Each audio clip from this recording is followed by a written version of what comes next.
So one of the biggest lessons learned I figured out is I've asked you guys to utilize your CV to feed that information in to which role you are applicable for or which role you really fit into.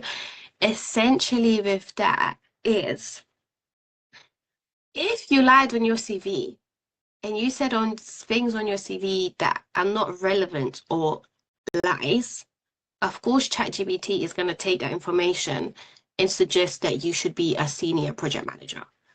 What you're doing with that is you're putting yourself in a bigger pickle because you're not going to be able to justify it and how to really, you're not really going to have confidence in yourself.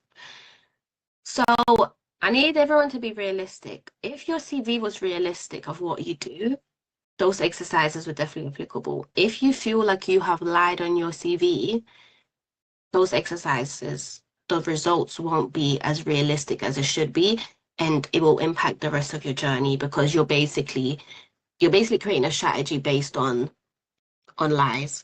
We do not want to lie. What we actually want to do is essentially transfer our experiences, so change how we communicate it and see how it links. So one of the biggest things that I should have asked you to do and that I've asked the clients to do, which I've been coaching, that we figured out this blocker, sit there and write down everything that you do in every role, life, projects, anything that you have, sit down and write it down. Do not think about how that links to project management yet. Just sit down, write it down. From there, do the transferable skills exercise that we did in week 1. From there, map it, what roles does it fit in? And trust me, the people we did it with, the confidence now is through the roof because they feel like they're saying stuff that they know that they actually know, whereas before it was basically lies. So I changed the approach as well. What I made them do is I asked them to walk me through their CV. And I mean, even when it's walking me through their CV, it's like the confidence is not there. Now, when we're talking, it's like a whole new blossoming page. So I do need you to be realistic. If your CV was definitely based on truth, you're fine. If you feel like you lied, everything else becomes irrelevant because you're going to have that blocker, that mental blocker that you're lying right now. So I will say this, and this is one of my lessons learned, which I'm actually going to encourage and incorporate probably in all the courses and everything. Nah, we're not using your CV. What we can use is actually the thing. Yes, exactly. If you have lied, you're basically lying to yourself more than others. However, what people feel like is that essentially you have to lie to get the job, but people don't realize. So, for example, even role names, like the role names they were putting on, that's why I put the whole reference thing in there. So I get it that some people feel like it won't pass ATS scans if it doesn't match the exact role title. However, when your reference bounces back and they tell you they're not going to hire you because you lied, does it really matter if you passed your ATS scans or not? So that's one thing they check, your role name and the dates. These two things you cannot lie about. Your roles and responsibilities, they no longer provide what you did because they can get sued if like so basically it's like says get it one night there 5th of June to 9th of June PMO. Like that's all they say. So you can sprinkle a little bit on your roles and responsibilities, but those two names and dates, you won't get away with it. To the point where my contract essentially was, I basically joined a consultancy. So as a consultancy, I joined them in June or July, but I got sent to a client in September. So when they provided my reference, they provided my reference from the client date. So the organization wasn't going to hire me anymore. But I was like, well, no, yes, I got sent to a client in September, but I started in July, or was it June, whatever. So what I had to do is send them the contract, which basically proved it. If I wasn't able to prove that, I basically wouldn't have got the job because they're taking as you're lying and, you can't be trusted and all these things. So if you think you'll get away, and they don't at that stage, they do not ask you to provide a number. So you can't provide a friend's number. You can't provide yes, doing this also gives a basis for a master CV. Exactly. So I think that'll be going forward, that will even be my approach. I don't care about your CV at that stage. I want you to sit down and write everything that you have done, and it's really helpful. So yeah, references, you cannot lie. you'll not pass. And you also cannot give them a number. The only way they'll ask for a number is one of the references they couldn't find the HR, so they asked me to contact them. But apart from that, you can't use your friends and stuff. So no lies. We don't lie, we translate our experience. That's the thing to get in here. If you don't feel like you have experience to translate, do the whole thing, write down everything that you did, do the week 1 activity, and you'll realize. Hey, Amanda, I think you had your hand up first. Hey, yeah. Sorry. I was just about to say obviously the legal risks when it comes to lying on your CV and stuff. Obviously, it is a breach of, kind of falsifying records and misrepresenting qualifications and all of that. But what I'm going to say is at the same time, so I had a conversation with someone and they say, I'm just kind of putting a conversation that I've said, no form of discrimination or anything here. Okay. They said that men are one of the top sexes that will lie and get the job. The species.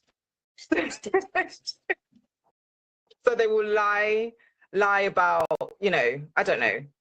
I wouldn't say lie. They probably over-exaggerate their competence. Lie through their teeth like they always do, and sell dreams. I'm trying to be morally, correct as possible. But apparently, they have more of the confidence, I'd say, to go and kind of twist, the truth and get the job. Yeah. But this is the thing. So I have seen it firsthand. I've seen, people come when I've interviewed, they've said, oh yeah, blah, blah, blah, whatever. They've come, they can't actually do the job. And they actually learn on the job as well. And for that case, I'd be like, okay, fine. You sell a little white lie to get in the role. But ultimately, I mean, you just have to remember, the breach of the policy, and you actually, it depends what role you go to and what company you also work for. So if you're working for the Ministry of Defence or, like the prison, the health and justice side, then you have to go through a really strict regimen. So there's no room for lying. And if you do happen to lie, then you will be held to account. Yeah, because actually, to add, Amanda actually comes from all the HR side of the world, so obviously you have seen a lot of these cases. And Michael even said there's not many men, but he's not allowing this. I mean, I know Yvonne and Michael, you're top of the chain, but just need to be realistic. And actually, even statistically, they say, how the pay gap is really bad. They actually say it's most of the time not the organizations, it's because men have bigger audacity to ask for things, whereas women are like, oh, I feel bad, or the business probably doesn't have money, whereas the man is like, nah, pay me up. So sometimes the pay gap is also self-inflicted from us, because as women, we tend to think. But then again, there's women out here that I know that went and go after everything you want. So yeah, go for 2026, have more audacity. Actually, Amanda is saved as Audacious Amanda on my phone, because that's one of her goals, to have more audacity, whether it's going for those roles or for that salary and everything. But of course, it's being realistic. And you know what? I've never had any of my clients fired, but I have had my clients' friends fired. So even the other day, one of the girls said, the guy lied on his CV. He got a 75K job. Imagine first job as that for your project planner. Amazing. 2 weeks later, they let him go because he thought someone will hold his hand. When you're getting paid 75K, no one's holding your hand. So yeah, and exactly like Michael said, the worst that can happen is they'll say no. But see how you're thinking that as women, we're like, oh, but we feel bad. We don't want them to say no. So that is the big thing. That is the big problem that we have. So yeah, let's be audacious, but let's also be realistic, and let's also realize that I don't know if I told you guys, I have coached quite a few people from non-project management to senior project management roles. But for me to hear them cry and stuff 3 months in, how they feel like they don't know nothing, and how they feel like they can't do the job, and how they feel like it, the team is probably disappointed in them. It's the most heartbreaking point, you know. So yes, go for those senior roles if you're ready for those senior roles. If you understand. Another thing is like, you know, nowadays with ChatGPT, a lot is in there. Of course, in your project with Takeover, you can strive and get that information, but you need to be realistic. If you start from entry level, you get to understand how processes work, what we do, what a day to day is. So even then lying, let's say, becomes easier because at least you understand. Now a lot of the people are lying and they don't have anything to back it up. And to be fair, the CV I made her walk through, I even said to her, girl, if you walk through this CV and today made me believe that you are this person, I would have sent you to the recruiters. But if you can't convince me, you're not going to be able to convince recruiters. And if you can't, matter of fact, if you can't convince yourself, you're not going to be able to convince me. If you can't convince me, forget the recruiters. So we have to be realistic. Not nice, I get it, but trust me, when you realize that you're speaking from the truth, like even the glow in the girl. Maybe what I'll even do is ask if I can compare the videos and share it with the world. Like she looks like a complete different person because when she's saying things, it's like she knows what she's talking about with right before. It's like she was saying things to she thinks the recruiter wants to hear. And there's a big difference in that. You know? Hey Amelia. Morning, everyone. Hope everyone is well.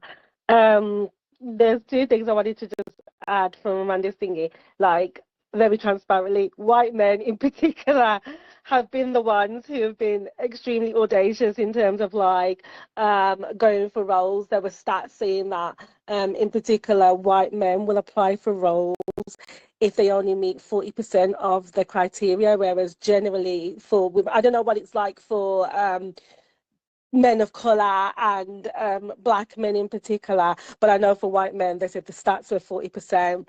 For women on a whole, we only applied if we met 100% of the criteria. So that was really interesting to see the mindset of white men, and I'm aspiring to be as audacious as white men. I think I'm partly there, but also as well another thing that I wanted to say, which was a separate thing from what was just brought up by Amanda.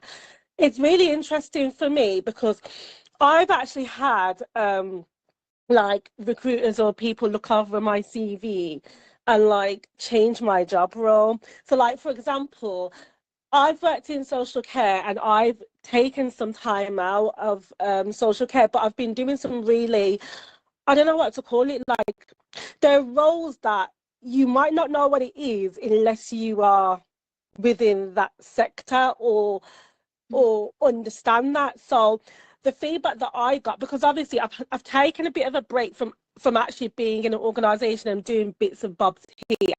So like for example, I am doing some work around lived experience within social care. So the role that has actually been put pen to paper is a co-researcher or lived experience advisor. And then the feedback that I've been getting from recruiters, well, what's that when it's at home? You know, what does that mean? So when I've explained to them what it means, then they'll change the job title, which I understand that. But then for me, it's like, and obviously because of my aspirations of wanting to move into like project management, they've like someone sort of tailored my CV, which is great, picking out all those transferring skills, but almost like sort of said words around like trainee project assistant. And I was like, no, don't put that because like I personally don't feel comfortable having that title because I understand that there's going to be an expectation of what you need to do to be quote unquote a project assistant. So it's really interesting how to navigate around that when you have sort of unique roles or roles that people might not necessarily understand, if that makes any sense. So that's been my struggle there because I don't want to label myself as like even a project assistant, trainee project assistant, because then I've got to show up, like you said, to employers, recruiters, that they're expecting certain types of qualities or certain type of processes that I've been doing. So I don't know how you would suggest that people work around that. I've personally just changed it back to like the job title, and you know, if I have employers asking me what that is, and I'm able to sort of give more details. But yeah, sometimes actually recruiters will do that to kind of try to help the employee or the candidate fit more into where they want to go. Yeah, no, thank you for that, and thank you as well, for the fun statistics. So this is also when we talk about men, this is statistically we're talking about, right? We're talking about statistically, not even our opinions.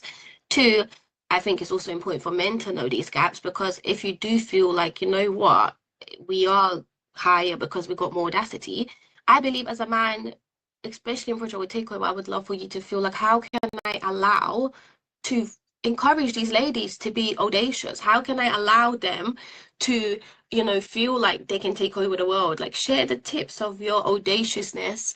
Like, let's encourage the gap. So I don't think it's a woman or men problem. I believe it's all of our problems. You're gonna have kids, you're gonna have daughters, you got sisters, you have families.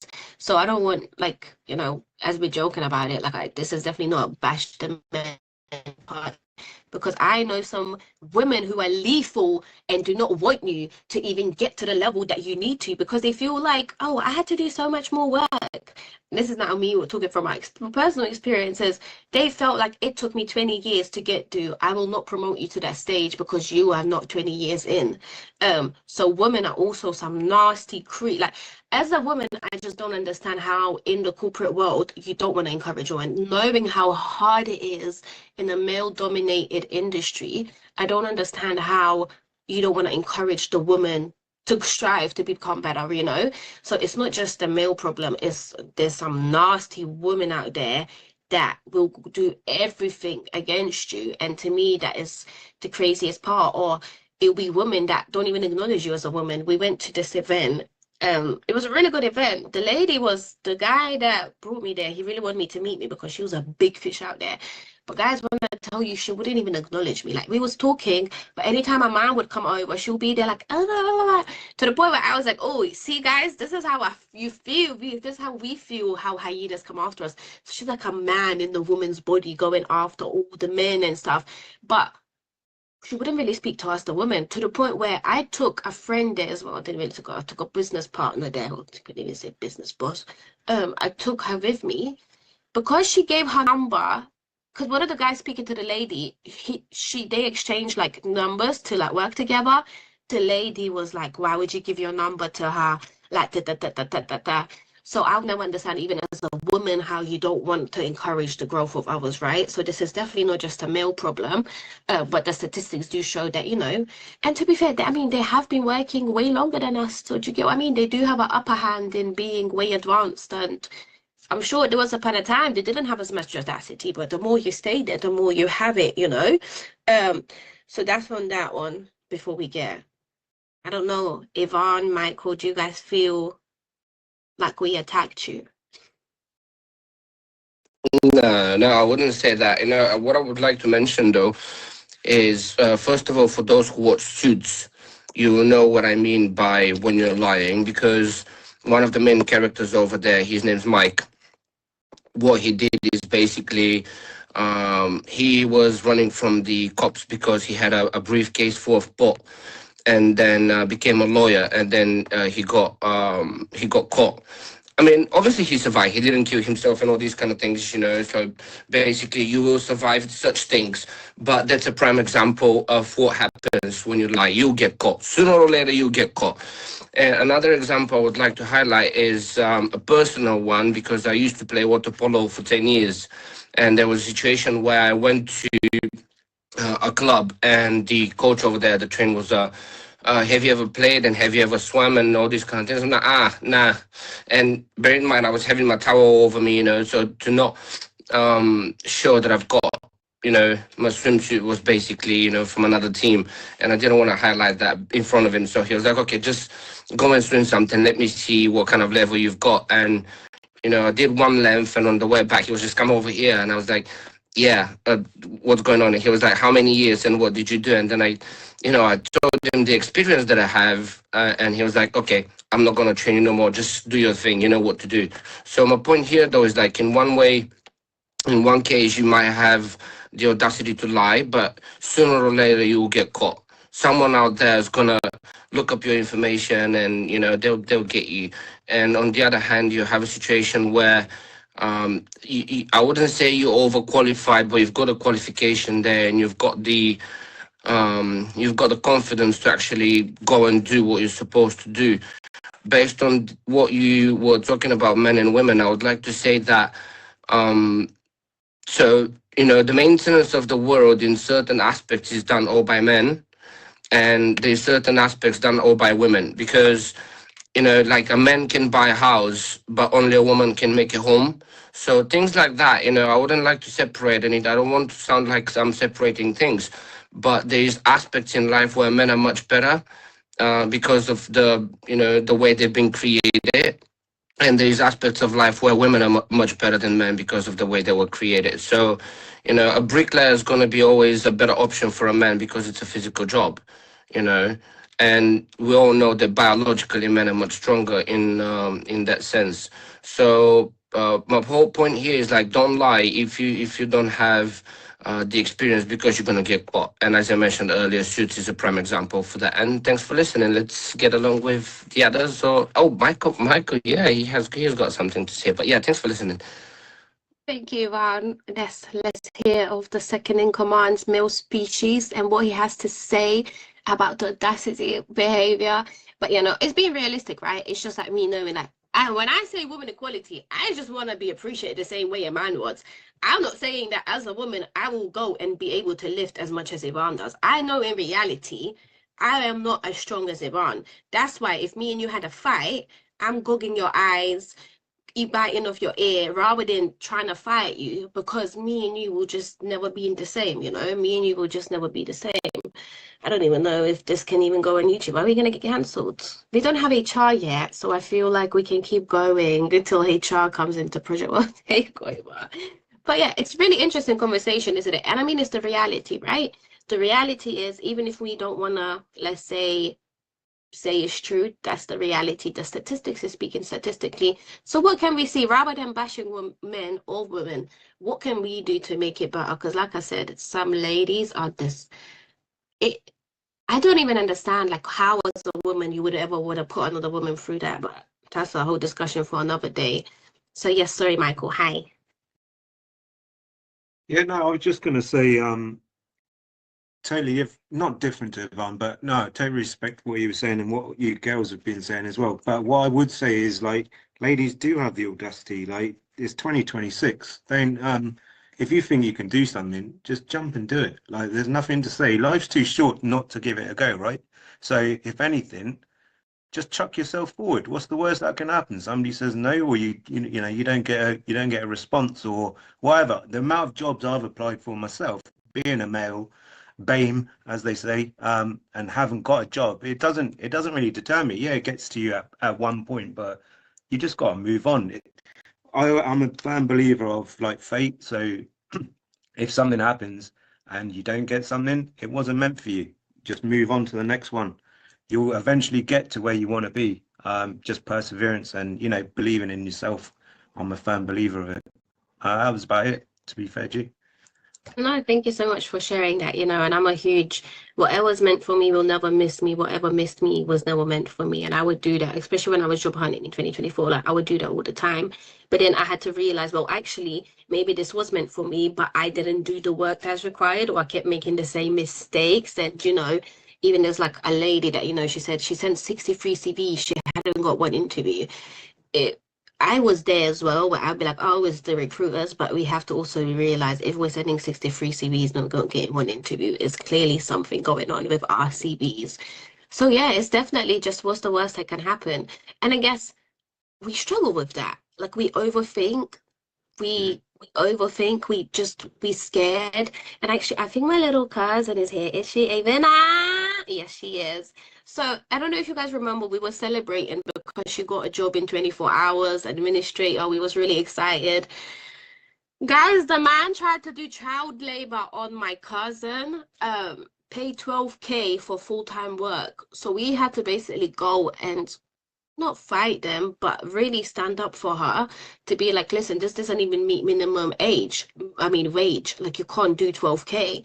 They tried to basically pressure her and be like, all right, then quit and stuff, which I believe they do on purpose to try and like put you off from going for it. But this was such a big lesson for her that if she didn't go after what she deserved, and if she just sat there quietly, these people would have allowed her to work illegally and get paid £5. You know, then she would have got paid £5, nothing more, nothing less. So that was a big lesson. And for her to have that lesson at 19, I'm like, I feel like she will carry that for the rest of the life. I personally wouldn't have had the audacity at that night at 19 to go through the steps that she did. But the big thing was like, you know, when we were speaking, it's like, well, I was able to encourage her. I was able to share things. I was able to support her, back her up, and be like, listen, if they say this, do this. So we sometimes do need people that to just guide us, right? So I don't know if we create like a little male audacity forum where you guide us to be like, nah, you can do it, you can do it.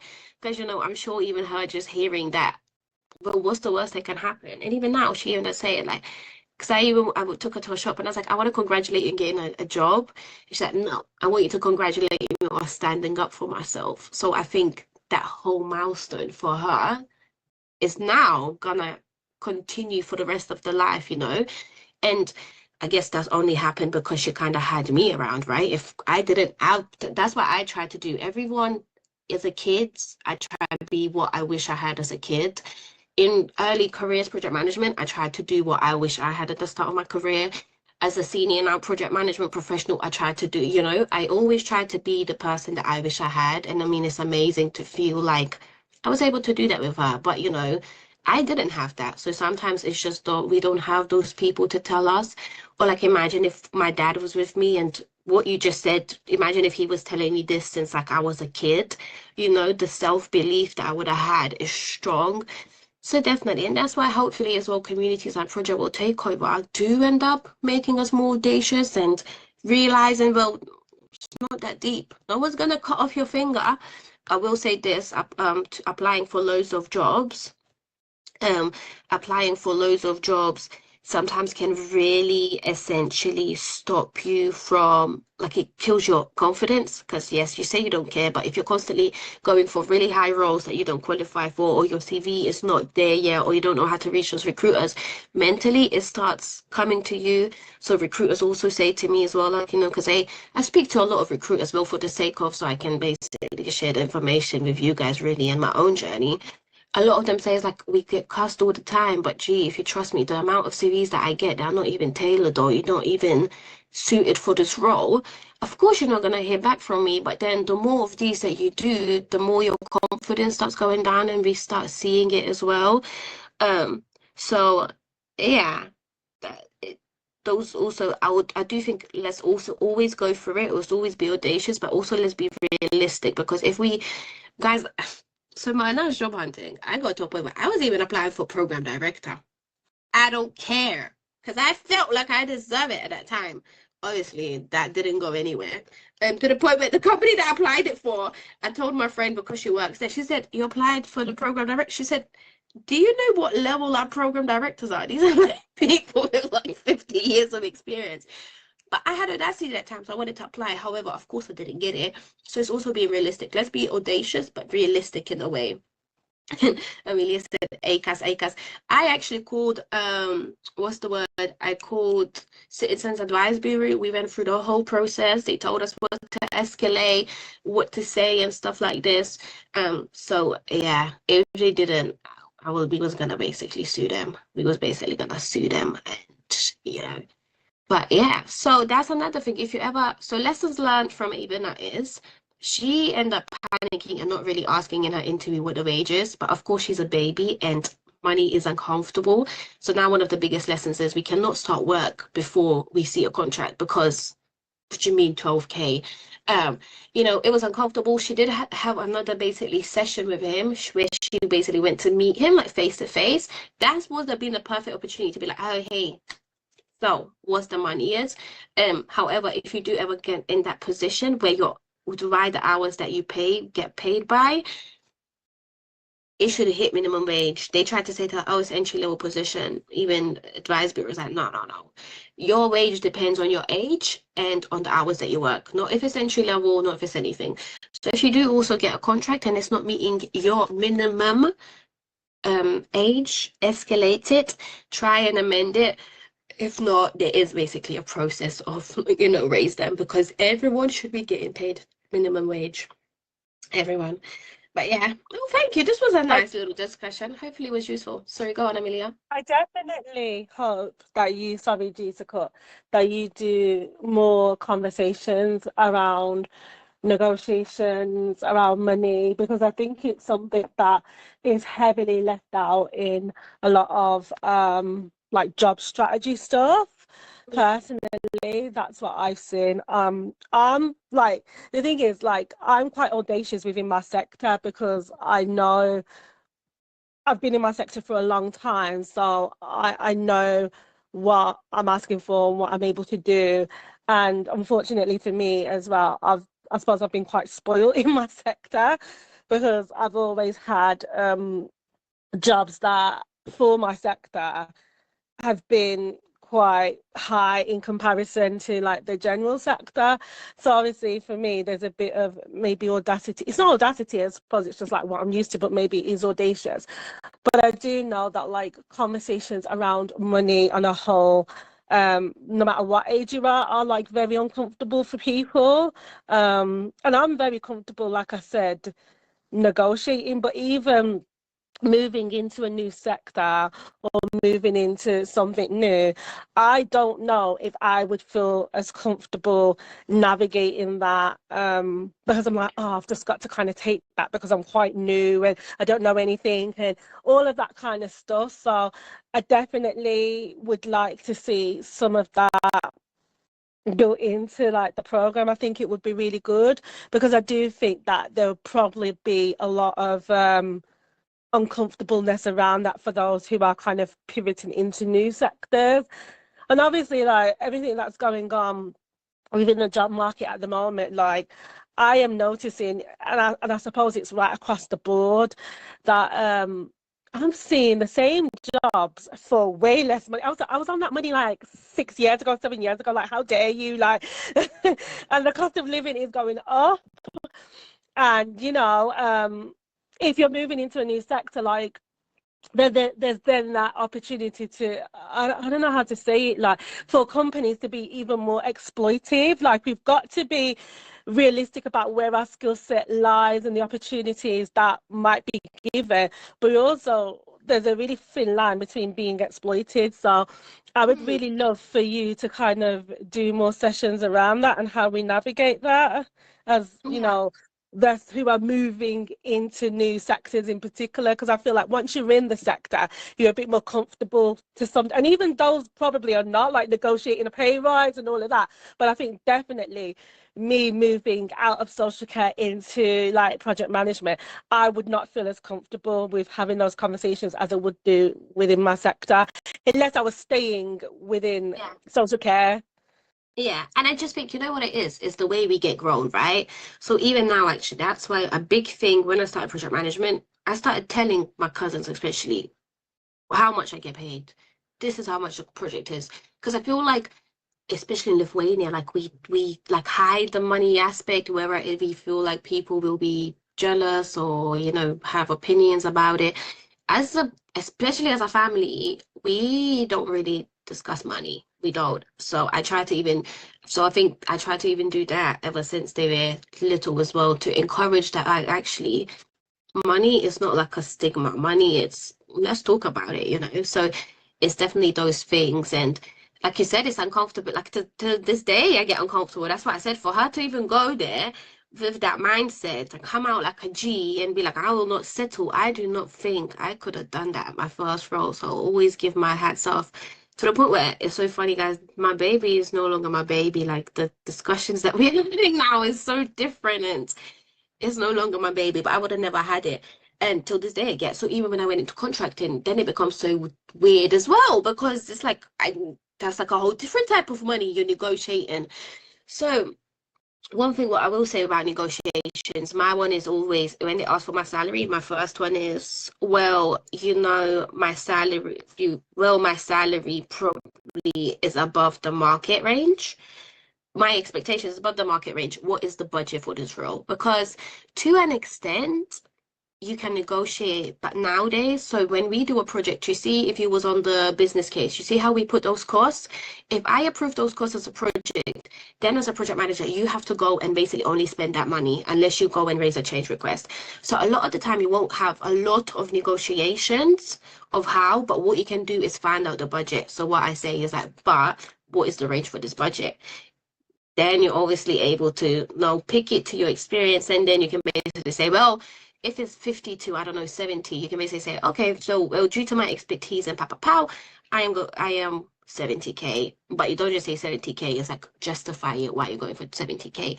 One of the cool other things now to negotiate is people don't really want to negotiate money, so negotiate your holidays. I know a girl that And negotiates benefits. Yeah. and benefits. I know a girl that Yeah. negotiates 64 days of holidays. That's 2 months off a year. So automatically think how much less you're working. HR agreed because they thought she will never take it. She said, I will make sure to take all my holidays. So I think the biggest negotiation now is actually holidays, because they don't, I think companies, when you ask for a bigger salary, companies in their head end up thinking, it's more money. But whereas if you ask for holidays, they don't look at it as salary, but technically a day off is basically still paid for, you know? But Yeah. in their minds, they're not connecting it. So holidays now is one of the best ways to think. Because I mean, come on, 2 weeks, 2 months off. You can Yeah. go and get a whole another job in those 2 months. This is it. And also as well around like other specific perks, like life insurance, like what are the sort of things that you are covering? Because like even as well, like, you know, as I've gotten older, I've learned to sort of do the math around certain things. And you'll probably understand this as well, G, being in your position that you are, being like, and anyone else that is kind of like even senior level. But like, for example, if you're on like, I don't know, 58K, you're now in a different type of tax bracket. But then actually when you do the maths, you're back down to XYZ. So obviously when you're negotiating in regards to pay and you're at those levels, it becomes a lot more like different about the types of things that you are considering. Like, for example, if you're just above the threshold where you're paying like 20% tax, actually you're like, that don't make no sense to me, because actually I'm going to end up being worse off. Whereas if like I've been, you had a conversation, I'm sure you said that because negotiations, it has to be at least like 10K, otherwise it don't make no sense for me. And these are the sorts of things that as you move up in your career, I suppose, or just in general, like you tend to think about when you hit certain types of numbers, you know. So you're like, for me now, if I'm on 58K, I have to be on 70 for it to make sense. Otherwise, I might as well just stay at 58K, but negotiate better sort of like holiday, better perks, whatever. There's also as well, I have to find her and put the details in like WhatsApp or somewhere. But she basically she's on TikTok and she speaks a lot about like minimum wage and like some of the things that employers will try to do to basically like be a bit sneaky. Like, for example, I suppose people that are working in corporate worlds, certain types of jobs, you're doing extra hours. Are those hours being paid for? You know, if they're not being paid for and you're doing, I don't know, 30 hours a month extra because you're at your office and you're doing X, Y, Z, if you do the math, you might be like, oh, actually, do you know what I mean? And these are the sorts of things that we're not necessarily always thinking about. So yeah, she has a really good TikTok explaining all of that stuff and making sure that we are basically getting, well, we're not falling below the minimum wage, because it can happen in so many different ways. What they did to you, because it's just literally taking the mick, but there's so many other ways that we can actually be below the minimum wage, especially those that work in corporate, that work certain roles that you're working really long. I mean, even for social workers, like for example, like when they're doing duty work, etc., like they would do a lot of unpaid hours. Are they getting that back in toil? Are they getting that back somewhere else? A lot of social workers are not even taking their holidays and stuff, and then all of a sudden you can't roll that over, you know. So And a lot there's of so many people, things that you even need to consider. And even if you're currently in work, I highly encourage you to go through your benefits, because I don't even think I've ever utilized all my benefits properly. So even there was one role I was getting paid 47K, but they sent me to a therapist, because they sent me to a therapist. The lady charged £500 per sessions. I got at least 15 sessions out of it. So if you did 500 per 15, you already know that's like good, just underneath 10K, right? So automatically my salary in my head is no longer 47, it is, let's say, 57. They also paid for a good physiotherapist, which was 350 per session, and they sent me there for maybe another 10 sessions, so that's another basically 3K. So do you get how my salary now is papowing? Life insurance, I didn't even know that I could have, because of the life insurance they had, any cost that I spent on dentists and stuff, I could have went and got it back. But you needed like the proper documentation and everything. Have a look at your benefits currently. The reason they put it in there is because, well, to make it look good, but they hope we're not going to use it. So don't worry, they're definitely not going to be sending you an email like, hi, did you know you can book physiotherapy? They definitely won't be doing that. It's up to you to do that job. It's also up to you to decide what your goal is, right? So I got bashed on TikTok because I said I'm doing contracting. That's the best for me. That is the best thing for me. If one of your things is you want to have pension contributions, then of course contracting is not the best thing for you, right? So you also have to be realistic. Whatever is best for me will not be the best for you. You need to decide on your benefits. You need to decide what is important for you. Do you want private health insurance? Or for example, I don't get private health insurance, but I get double from what I used to get paid. So I can go and pay for 5 other life insurances for myself, and it will cover that, right? So work out your benefits and work out what your goal is and go from that. I know someone who was contracted her entire life. Now she's back into essentially now she's back into full-time work because, well, she's older now. She cares about her pension. So she went and got someone that contributes like 15% of her pension.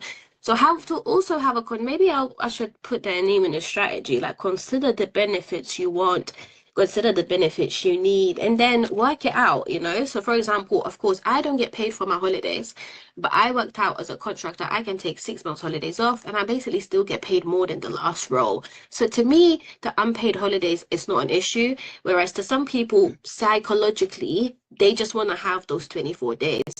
One of the things is, this year, you guys haven't really seen me be out the country because I was buying a house, so I was saving up. But there was one year when I basically spent like 6 months abroad for all my holidays. So I'm a person that I do not want to be capped on 24 days a year on holidays, because I like way more holidays. So you just have to be realistic with what you like. You have to be realistic what you need. But I even said I would never go for permanent role. But someone offered me a role to go for an interview that was paying me 130K. So quickly, permanent work became very, very lucrative for me. If I got that role, I would have left contracting like this. So again, just because contracting is the best thing for me at that stage where I picked it, it doesn't mean it will be. Dean, I don't know if you guys have met Dean, but Dean basically worked out, if I get paid 20 more pounds a day on contracting, it sends me to that different tax bracket.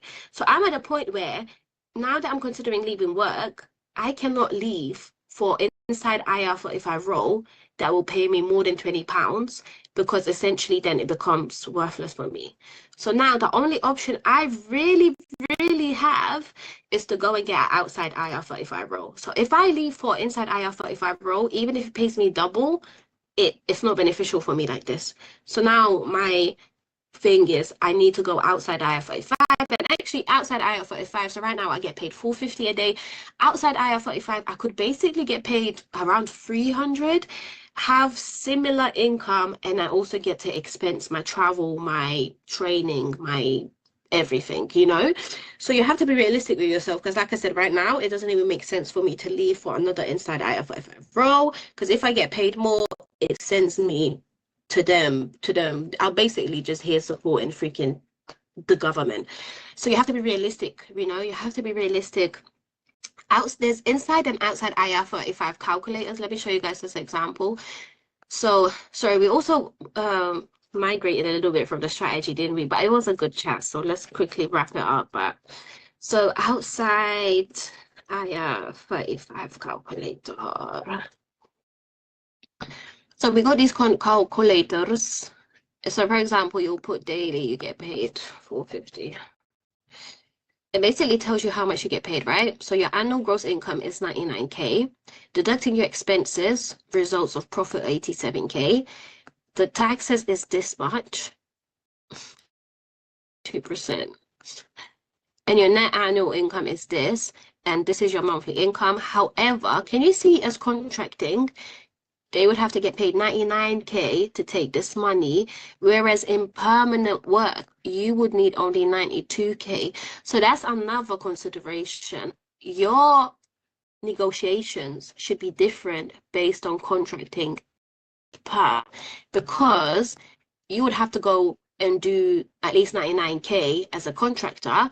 But if you're going for perm, you basically know if you got 92K, that also hits you in the same thing. Does that make sense?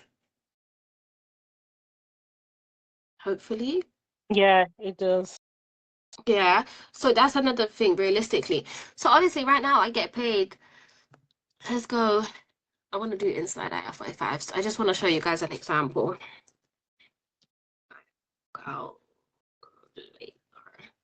So right now I get paid. Also, my favorite one is just the one that I was on. What's his name? Contractor calculator. They got different ones. I think this is inside. So let's say, right, oh, let's you choose perfect. So right now, I paid 450 a day. I'm inside. And when you're inside, you're basically employed by umbrella company. So that's another thing. I paid £20 a week to that umbrella company. So automatically, yes, the money that I get also goes down because I pay them to basically support my payroll. So if I went outside, I'm also saving that. So automatically, my salary and negotiations would be way lower for outside roles because of all these other things and costs it costs off, you know. Did it? Oh, thank you, Amelia, for sharing it. So right now, okay, cool. So I get paid 450 a day, right? But can you see? And that basically works. Oh, they're not doing that whole thing. So it's basically like, I think it works out as like 98K in reality. But can you see? I would basically only need a job that pays 79 and 800 to get the same benefits. So automatically, when I'm aiming for contracts that are 100K in permanent work, I do not need to go for 100K. So if that permanent work that was offering me 130, can you see that's, even though it's not a contract, that is way above what I've earned right now. So again, you just need to be realistic with your situation and just see what best the fit is. However, your negotiations do change from permanent to contracting, then in contracting from outside to inside. So you just need to work out where you are comfortable and what do you know. But of course, I mean, if you're applying for roles that do say 50K and you want 80K, you already know that's a bit of a lost case. You know, they won't do it. I think another thing what I'm going to do on Saturday, I met a guy. He works with cooperative people to basically get them promotions. I don't really focus on promotions because I'm a proud job hopper and I am a huge believer that no promotion is going to give you what a new job will and the way they will appreciate you. However, his niche is helping people get promotions and better salaries and all these benefits. So I already asked him that I want him to come and basically do like a session and, you know, make us aware of what he does and if anyone wants to work with him and stuff as well. Because yeah, so he focuses on promotions as well. My biggest promotion that I got was 5K. I mean, grateful, but that 5K divided by 12 months wasn't really much. But yeah, I'm going to ask Derek to come and join us for the session. Okay, coolios. So let's start going through it. So as I said, I've changed the strategy a little bit. What I wanted to do is have all of these in Jira by now, but I didn't get to do it. So remember I told you guys that I really want you to utilize Jira to organize your job hunting strategy, then even the actual roles as well. Today, actually, if anyone was on the 10 a.m. call, Pavan joined us. He's been with us as well, probably since the start of the community.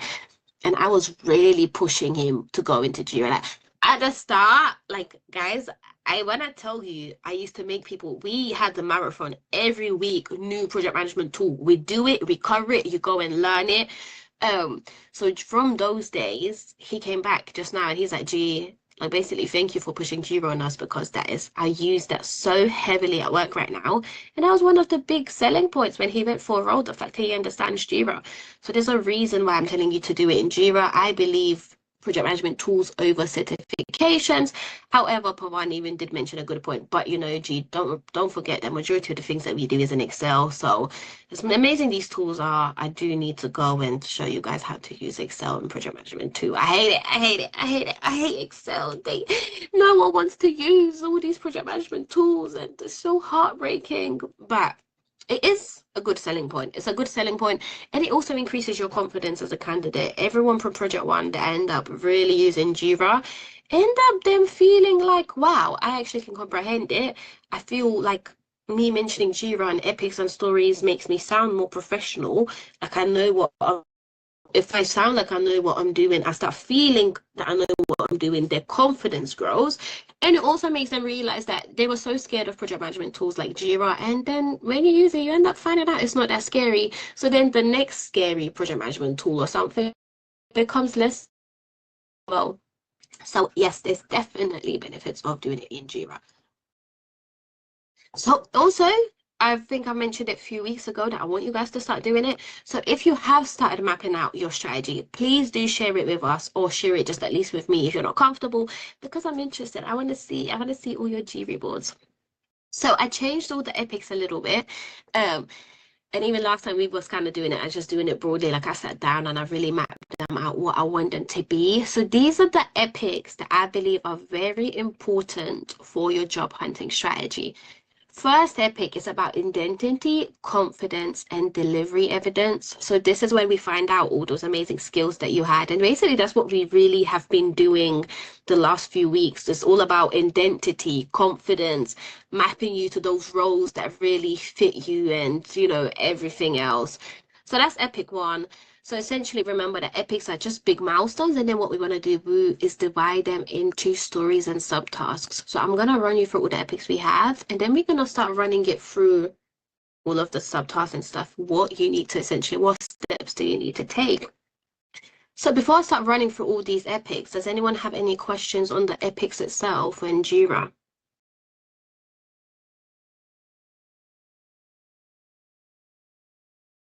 Beautiful. Music to my ears. That means everyone is an expert at Jira right now. Sorry, I need to sneeze. Pineapples? It didn't work. I'm sorry. Oh. The pineapples even work? I feel like they don't, but... So, yeah. Okay, beautiful. So first epic, like we said, actually, let me try slow it down as well. Anytime you feel like I've started going really fast, I don't know if we have a bell, if everyone just unmutes and screams. I need to learn how to slow down my brain and really articulate myself slowly. However, even talking like this, it's like my brain is like speed up. My brain is like, we're doing it so slow. But I do understand there's people that, English might not be their first language.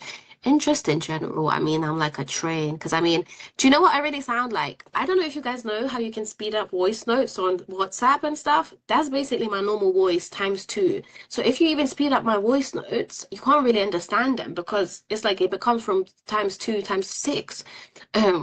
So yes, if you could basically keep me in that loop. And Amanda actually earlier presented the business case, and the way she was articulating it was beautiful, and I feel like there was the slowness behind it and the clarity. So I am trying to do that more. So epic 2 that we should all focus for your job hunting strategy is actually the project management fundamentals. If you are going for entry-level roles such as project support, project admin, project coordinator, no one will expect you to have loads of those project management knowledge and, strategies. but at least to have an understanding of how it works, all the different methodologies. I'm not saying you should go and pay for Prince 2, but you need to understand the difference between Prince 2 and Agile Scrum, and where would we use it and how would we use it. Then our third epic, strategic and commercial positioning. So that's really what roles can really go for, where do we stand and fit in the best to make ourselves as commercially adventurous as possible. The Epic 4 is all about CV transformation. So, that is a big thing. And to be fair, there's not a single I've reviewed hundreds of CVs, and there's not a single CV that has ever come to me that was at the stage where I was like, yeah, this is a good CV. Most of the CVs I've reviewed, it highlights very quickly why people are not securing interviews. It's usually their structure, usually not describing their achievements, usually not really, just not even making sure it passes ATS scans. So that is a big thing. And then the whole role discovery and targeting. So after we find out how we position ourselves, we should pick few of the roles that we want to go for and actually tailor our CV and targeting strategy for those roles. Because bearing in mind, let's say the other day I posted a role for a senior PMO that a recruiter sent to me. It was 85K. Someone who applied for a project, not even project admin, someone who wanted to go for the administration role sent me the same CV to go for senior PMO. So you can already imagine how, one, it doesn't even fit the role. It's a completely different role. So you do need to find out the targeting strategy that works for you. Of course, it just depends on what role you're going for. Then our worst enemy, LinkedIn. I know he's scary. I know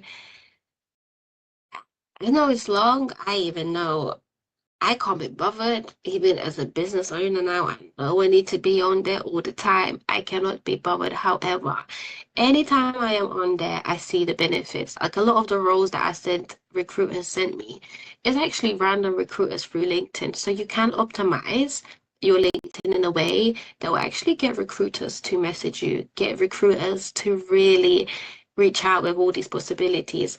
However, one of the big things is a lot of people just go on LinkedIn when they're open to work and they just start saying, give me a job, give me a job. No one really cares about it. No one really cares about it because essentially what they want to know is your expertise. So that's where your brand awareness goes in, right? This is where, rather than just posting, hey guys, give me a job, post about the things that are important for that job. So if you're going for a job that is heavy on risks, constantly post about risk management. That's actually how I secured that 130K interview, because I was posting about how I'm going to be talking about risk management at 8 p.m. That's the only reason that opportunity even came to me. That opportunity was not even advertised everywhere, anywhere externally, because they were really picky with their candidates. So that brand, I feel like we think our brand is only important for businesses. Your career is a brand now, unless you want to stay in the same business for 20 to 30 years. I believe those days are over. Even in Royal Mail, we are stopping permanent recruitment. Like, of course, it's still happening, but the preference is actually contractors and consultants. Why? Because, well, if we don't need them anymore, it's really easy to tell them you don't need them anymore. Whereas if you're a perm, there's redundancies, there's, all the compensations and stuff. So essentially, the days of you being in one company for 30 years is over. I also believe us as candidates, I believe we're over it. I don't believe any of us would I don't believe we'll ever have that loyalty that our parents did back in the day. And back in the day, the benefits was amazing at certain companies. The benefits are not even there to want to keep you for 20 years anymore. So with that, your brand awareness is so, so, so crucial for your career. Do you guys think I want to be on TikTok now? You guys knowing my business? No, I don't. But I had to come to a realization where I knew what my goals was and I knew what I had to do to get there. So yeah, LinkedIn visibility is a huge, huge thing, to the point where actually a lot of ATS scans now map your CV to the role to the CV and then your CV to the LinkedIn. So if you're not even mentioning these keywords that you have in your CV under the job description about me, or under the work experience, you're basically going to get disqualified. There's even applications now that actually ask you to submit your LinkedIn rather than your CV. So LinkedIn, you can't avoid it. You can't avoid it, and that's basically one of the first things that they check. Why? They also said CVs is very easy to lie. LinkedIn, you can't really lie. Why? Because, well, you're not really gonna feel comfortable lying in front of 5,000 people, isn't it? So big, huge addition to your career. However, do not just post, I need a job. Post about your speciality. Post about stuff. If you're on the work experience, what I'm going to make you do is actually start posting. What I really should have started doing is like, imagine if you already posted about the business case that you've done the other day or today, you know? Imagine how much more it becomes, to the point where Project One people, they had no choice but to post certain things. My connections, because I make them tag me and tag Project Takeover, my connections started noticing people just because they post about it. One thing they did say to me is, though, a lot of the project work experience people do not have pictures. That has been a put off for people. It makes them feel like they can't trust you, they don't know you. So you need a picture on there too. Then interview prep system. No one really preps for interviews, or people feel like going essentially Googling about the company is interview prep. It is actually not interview prep at all. So you do need to know the steps you need to take for interview prep. And then interview execution and follow-up. So throughout the day, there is a strategy that you need to have in place that essentially allows you to tick these things that is required for the role. You also need to basically get in your head that recruiters are just basically doing a tick exercise. The easier you make them to tick you for different points, the easier you make it secure. So for example, I saw on LinkedIn the other day, a lady said a recruiter asks her to add regulation under her experience. She said, I don't know why I should. I work for financial services.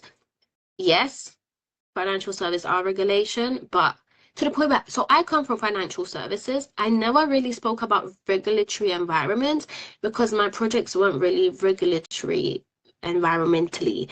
Whereas in Romel right now, the biggest portfolio that I was on was basically a regulation project. So automatically, I assume more of my regulation experience comes from Romel compared to financial institutes. However, that's not true because they are heavily regulated. But you see how mentally, if it's not there, because I spoke about regulation more at Royal Mail, I'm associating my regulation experience there more than banking. So yes, recruiters should assume you have a regulation, but if you see that as a big requirement, add it. Your job is to make the recruiter's life easy. Your job is to make the recruiter's life easy, and your job is to make the hiring person's life easy. Make them easy to know that you fit into it. That's why even during your interviews at the end, yes, do the whole style, but link it back. And that's why I'm excited to start this position, because I know how crucial governance is for this role. Link it back so they're like, pow. If you have, let's say, Prince 2 and stuff, and no one really cares again if you got Prince 2. No one even cares about Jira. What you need to say is not out, oh, hey guys, I know Jira is. I know how to manage plans in Jira, which improved visibility by 100%. Everyone cares, how do you do it? The same with Prince 2, even having utilized any of the qualifications.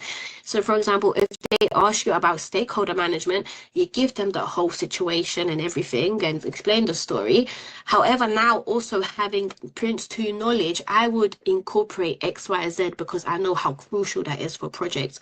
You see how you're going from, oh, I got Prince 2 to I know how to utilize it. So no one really cares about what you did or what you know.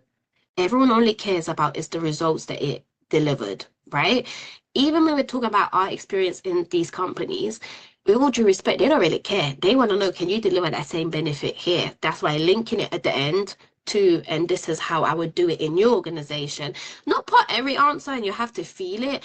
And you can't just say, that's why I'm excited to join to do this. Like, versatile it, right? So I know communication is crucial for this role, and me having such experience at Barclays, I'm just ready to come and improve your communication processes. You see how more powerful that goes.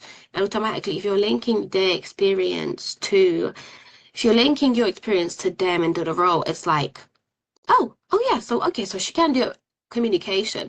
They don't really care, okay, she's done communication at HSBC, can she do communication here? That's the big bucket of it. So you do need to have an interview execution strategy and follow-ups. I was guilty of this too. Back in the day, I didn't really follow up.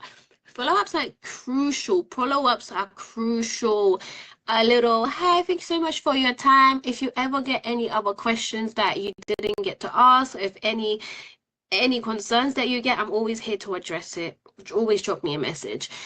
LinkedIn. What I used to do is I used to go and I'm interviewing you, interviewing me. I'm gonna go and stalk your LinkedIn. I'm liking every single thing, commenting. Oh my God, this is such great things. Why? Because the more your face is in their face, the easier it is for them to remember.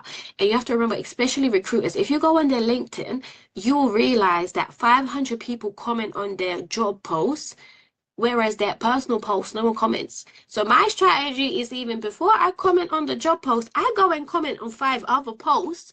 So by the time you open LinkedIn, you already see Gideon's manager commented, Gideon's manager commented. So by the time I comment on that job post, you already know that Gideon's manager is that's my doggy.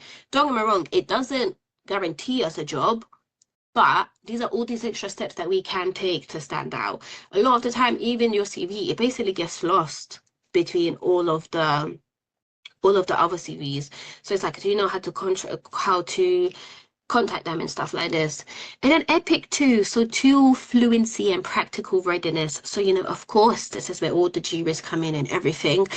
I mean, it really depends. When I open the breakdown, you'll see that I put quite a few of them. Of course, you don't need to go and learn all of them, but at least one to really understand it. If I would suggest any, I would say Jira, because it's very different and it is based on Scrum, and you know they have the whole Scrummy thing in there.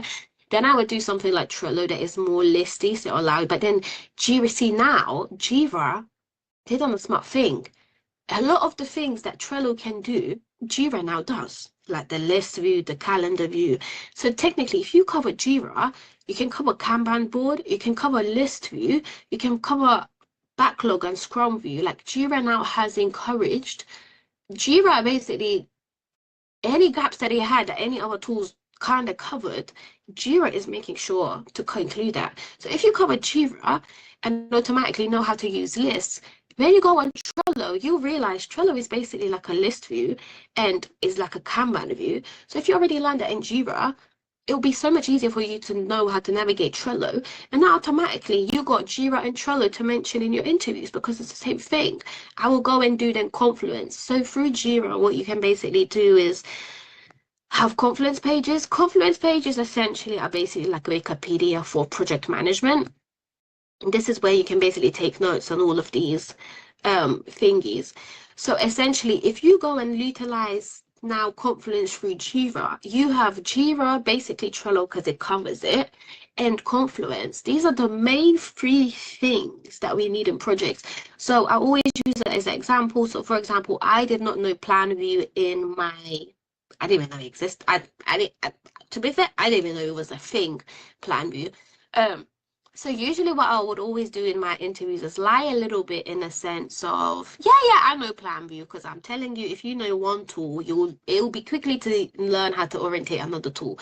So I used to lie and basically like, yeah, I know Plan View. Because another thing is, if someone's always, unless you're going there to implement the system, they're going to have to show you how to use it anyways, and everyone uses it different. However, I said, I'm changing my approach. And I think I changed it because I just felt like my interview was so strong, because I put in so much prep. My interview was so strong that I was like, I kind of used it as a testing game as well. So I said, no, I don't know Plan View. However, I also didn't know Asana. By not knowing Asana, these are the steps that I took to learn Asana. Now I'm actually an Asana specialist where I train other people. So being a fast learner, I know I can apply the same process to learning Plan View. And I will show you how I can be a Plan View expert in your organization in no time.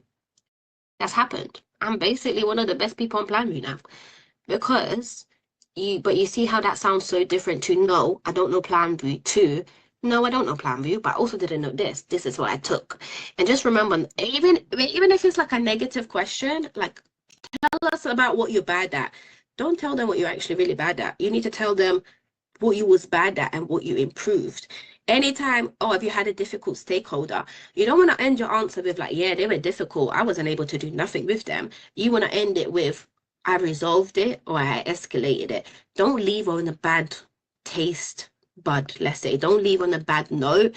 Leave on a note that turns any negative question, you need to turn into a positive.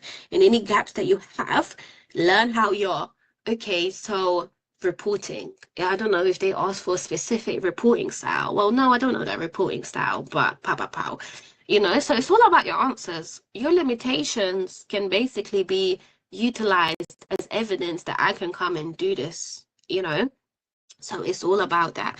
So what I did is maybe I'll add this in before the next week's session. So remember in Agile, what we basically want to do is break down all of our things. So now in your epics, you should basically be breaking it down into the activities that you need to take to include this epic. So one of the stories will be full experience audit. However, I changed it a little bit. Do you remember it was, I would have, back in the day when we discussed it first, I would have told you, use your CV to do the thing. Now, obviously, the first task under this is your full experience. Where is it? I copied the wrong thing. List every role, project, and initiative. Because why? Because, like I said, if you feed your CV and it's full of lies, you're not going to get the same thing. So I'm changing the approach a little bit. So part of our full experience audit, now one of the things is you need to list every role, project, initiative. Of course, if you're doing the strategy from the beginning, you're going to do this step. So another thing is that if you're going for more and more jobs, of course, if you did Epic 1, you don't need to do Epic 1 again and again and again and again and again, unless it's a different role you're going for and you're not sure how you fit in. Then, of course, but then technically, all your experience is there. When you're translating it, rather than, let's say, you say translate it to project management, now you might say translate it to change management. It's like you basically have still got this list done. So essentially, you don't need to do it again, right? So the strategy also changes a little bit depending if you're starting fresh, if you already have done this step. So again, let's say if you're job hunting in 3 months again and you already got all of this, all you really have to go and add all the other little bits that you had in your new job to continue. It's not as extensive. So at the start, let's say the Epic 1 will be where your biggest time is spent. If you're job hunting in 6 months, you're obviously not going to be at Epic 1 as much because, well, you already got that. Clear? It's like I know what I wanted to say, but I don't know if I got it out. Are you going to send this document? So part of me wasn't going to send the document. Part of me wasn't going to send the document because I need you to understand the different steps and I need you to talk it in your own words. However, today I decided, as we're doing the celebration call next week, and everyone's been putting in a lot of work, anyone who joins the celebration call next week to celebrate this and celebrate the launch of Project Takeover, I will send this to you. However, I would prefer for you to basically do this in your own words so you understand what we're doing and why we're doing it. So let's make a deal then. If you join, I will send it to you after the celebration. If you're there, we'll do a little register. However, still translate it into your own stuff. Yeah, I think you unmuted yourself, Miss Amanda. Oh, sorry. Oh, you didn't want to say anything?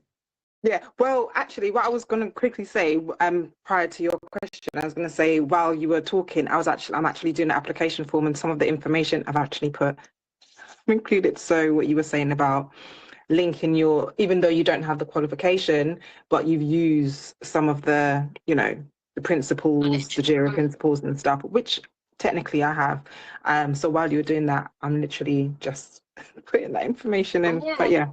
Nice. And I guess that's another thing, right? I also don't believe you guys should pay for it. I got my Prince 2 in my Agile PM, right? But I didn't pay for it. My uni paid for it. If I had to pay for it, I don't think I would have paid for it. Because if you also chop things, little things like this, I have utilized Scrum, I've utilized backlogs from Jira. It also allows the interviews to be like, okay, so if we really need you to have Jira, we're going to go pay for it, but you already have an understanding of it. So it doesn't look like a risk because technically you already have an understanding of it. Whereas, let's say if someone came and they didn't mention Jira at all and they really needed mention, it's like, oof, but now we have to spend time training them, or do we have to spend time on someone to come and train them, or maybe they won't understand, or it will take longer. Whereas if you mention it in their head, they're like, oh, so we can send her there tomorrow. So yeah, to the point where that's what I say, like make yourself familiar and mention it. Yeah, the employer basically sponsors it. The employer sponsors it, and all the exercises will be open to submit this week. Yes. So all of the week 1 and week 2 exercises, if you haven't done them, please definitely submit. So week 3, I didn't really end up sending the exercise form, but the main one was to really reflect on the session with Neda, and hopefully it opened your eyes and your perspective. So maybe in this week's exercise form, I'll include like a little, and I also want her to realize how amazing she is, right? So Neda's sessions are amazing. She's one of the strongest pouties now that we have in the community, but she's not realizing that. However, I get it, because even when you guys are like, oh, your TikTok is so useful, I'm like, oh my God, we haven't said anything in TikTok that would be useful. So it's like a doubt thing, isn't it? So I'm going to use your feedback from the sessions to build her confidence as well, and to really push her to start her community. So yeah, basically all they really want to know is, are you able to do this? And do you understand the concept? So I know someone who has, guys, she's got like 9 certifications in project management now. But when I'm asking her questions, how does it work in real life? She's got 0 clue. So it's not the certifications that matter. It's, are you able to comprehend how it works? Are you able also to comprehend and say, I am aware Prince 2 says this, but in reality, I know it doesn't work like that. That's what they care about. They don't care about all that theory and stuff. So, yeah, and can you see how all of these, so essentially under this one story, full experience audit, I want you to list every role, document measurable outcomes. So that's like, did you have any, maybe I'll change it to KPIs. So did you have any teams? What is the number of teams? If it was reporting, how many reports? If this is the numbers and stuff, like I want to see the numbers and all of these. Again, do not think how it links to project management. Think how, just write it down. Budgets, numbers, team numbers, improvements if you can guess, process, new process, implemented this many processes, this. If you deal with cases, how many cases? If you deal with hospitality and events, how big was the event? These things. Not think here, how does it, at this stage, forget project management. Risks, did you handle any risks as well? You know, if you really feel like you handled any risks and you type that down and then do the whole transfer thing, trust me, you're like the level of it will come back. Again, don't think risk from project management perspective. Just think, was there any risk that something could have happened and you resolved it? Was there any issue that happened and you resolved it? Did you provide any problem solving? Did you provide any negotiation? Do not think how that links, just write it down. And you know, stakeholders influence. Who is it, the people that you work with? Who are you leading teams? Who are you leading as the software developers? Is it team leads? You know, who is the type of people you are working with? Who do you report to as well? Who did you report to? Who did your one-to-ones? Who did you have to provide updates to? These things are like the most important things for your CV. Identify decision-making moments. Did you ever make it easier for someone to make a decision? You know, did you ever allow for them to really, well, did you ever feed anything that allowed to make decision, or have you made any decisions? Any ambiguity, so any uncertainty, anything, if someone was unsure, if someone didn't know anything. And also, even now, project 2 people and project 1, if anyone's on here, even these things, think about it. So how did you identify ambiguity? If you're doing with business cases, you guys had 0 clue what to put in there. You didn't know the information. You basically did a workshop with the project owner to find out information. You identify ambiguity and you got rid of it by communicating with me, right? So as well, think of the work experience. As you're starting through, I think project 1 wasn't the best at documenting things. So as you do things, as we go through project 2, Write it down ASAP. Have a list. We learn a word. So even we learn artifacts in project 2, and people's like, what's artifacts? So artifacts are basically documents. If you learn something, write it down. How did you resolve your team not collaborating? When the team wasn't collaborating, what did you do? Did you escalate? Did you ask them? Did you put in a meeting, or did you just not put in a meeting? Did you give them an opportunity to still join you afterwards? Did you just remove yourself from the group, or did you make them aware? Did you just remove them, or did you try to communicate? Did you maybe allocate them tasks and told them to do it? What are the things? How did you deal with that whole commotion of teams not collaborating? Write down all these things. This is, I promise you, hefty stuff. But again, do not think how it links to project management. We got Chatty here to do all of these. And basically, you know, in project management, we have acceptance criteria. So that's like, when can we say the story has been satisfied? So from here, basically, we want to have at least 10 to 20 delivery-based examples, so through all of these things. And you know, you kind of want to as well think, can you include context, action, and impact? I believe previously I've been kind of telling you guys just to do context rather than action and impact. So imagine if you write down your experience in that way, how top notch. I guess the question is now, we're at 2:33. I'm down to go till 3 o'clock because you know me, I'm a workaholic. However, I do not want to overfry your guys' brains, so I'm going to let you choose. Do you want me to continue flying through these, or we will basically finish it up next week in more detail? But, you know, I mean, story 1, we have basically already have done. However, like I said, from lessons learned, I've realized the gaps that we had, mapping it straight to your CV. So that's a new thing now, that then what we can actually do is compare that list and say, is this a realistic CV? You know, that's the next little step. So I don't know. What do you guys want to do? Do you want to guys continue till 3, or you want to drop off?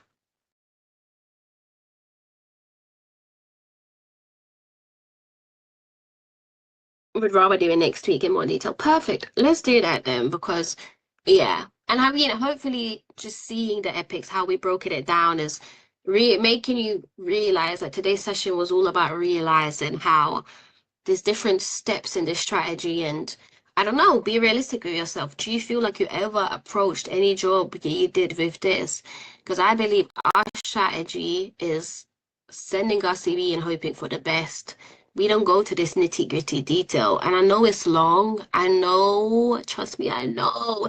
But trust me, if you do it this way, the way Project One people are securing interviews left, right, and center, it's like, it works. There's not a single thing I'm telling you to do that is not for a reason. But of course, the level amount of detail you put in is gonna equal to the result that you get, isn't it? So yeah, that's basically the main big areas. Yes, this is recorded, so I will share the recording. So yeah, so this is recorded. If you join next week's session as a celebration for all your hard work, I will share all of these epics. However, like I said, I want you to comprehend how they work. I want you to understand why we do what we do and stuff like this. You know, that's one of the most important things. So for the task till next week, I actually did not come up with one. I didn't come up with the task because one of the tasks was gonna be basically to start building it in Jira.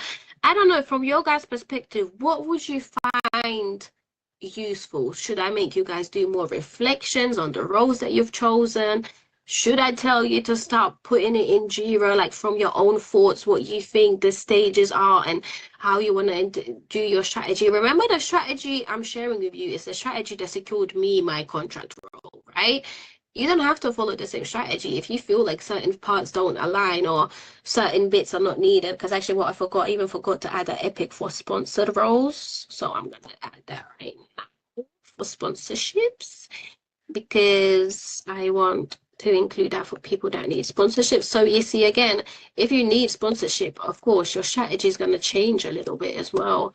So I don't know, is there any exercise you guys would find useful, or you want me to kind of go I think start putting in Jira. I think so as well. I think so as well, because it will allow you to not get scared of Jira. I think a lot of people think, even I don't know if she's still here, when I told her about Jira, she was like, oh my God, like it's just so complicated and scary. When you realize how not scary it is and how easy it is to navigate, automatically it will also allow you to go, you know what, another thing I didn't make you guys do. I didn't make you post about the 4-week course on LinkedIn. Whatever, lesson learned for future as well. So yeah, let's do this then. Your task for the week is to start creating a job hunting strategy in Jira. Go from the things that we've been discussing. You can even just drop it down, right? You scared of Jira? Yeah, I know everyone is. Let me quickly show you guys. I want to quickly show you guys again how to use it. I did share some of the links from the other work experiences, but let me quickly show you again. So when you open, of course, it will be like the whole register thing. After you register into your details, choose Scrum, because with Scrum, this is the one that we can basically add in sprints. So next, then it's going to ask you enterprise or basically team level, basically because we don't pay, it will always be team level. That's scary. How much you must be in Jira to even know what next stages are? Okay, never mind. It's the next team. So just say I'll do it later. You can connect your work if you already got Confluence page, but we don't. So after you create this test, essentially this will be your Jira board.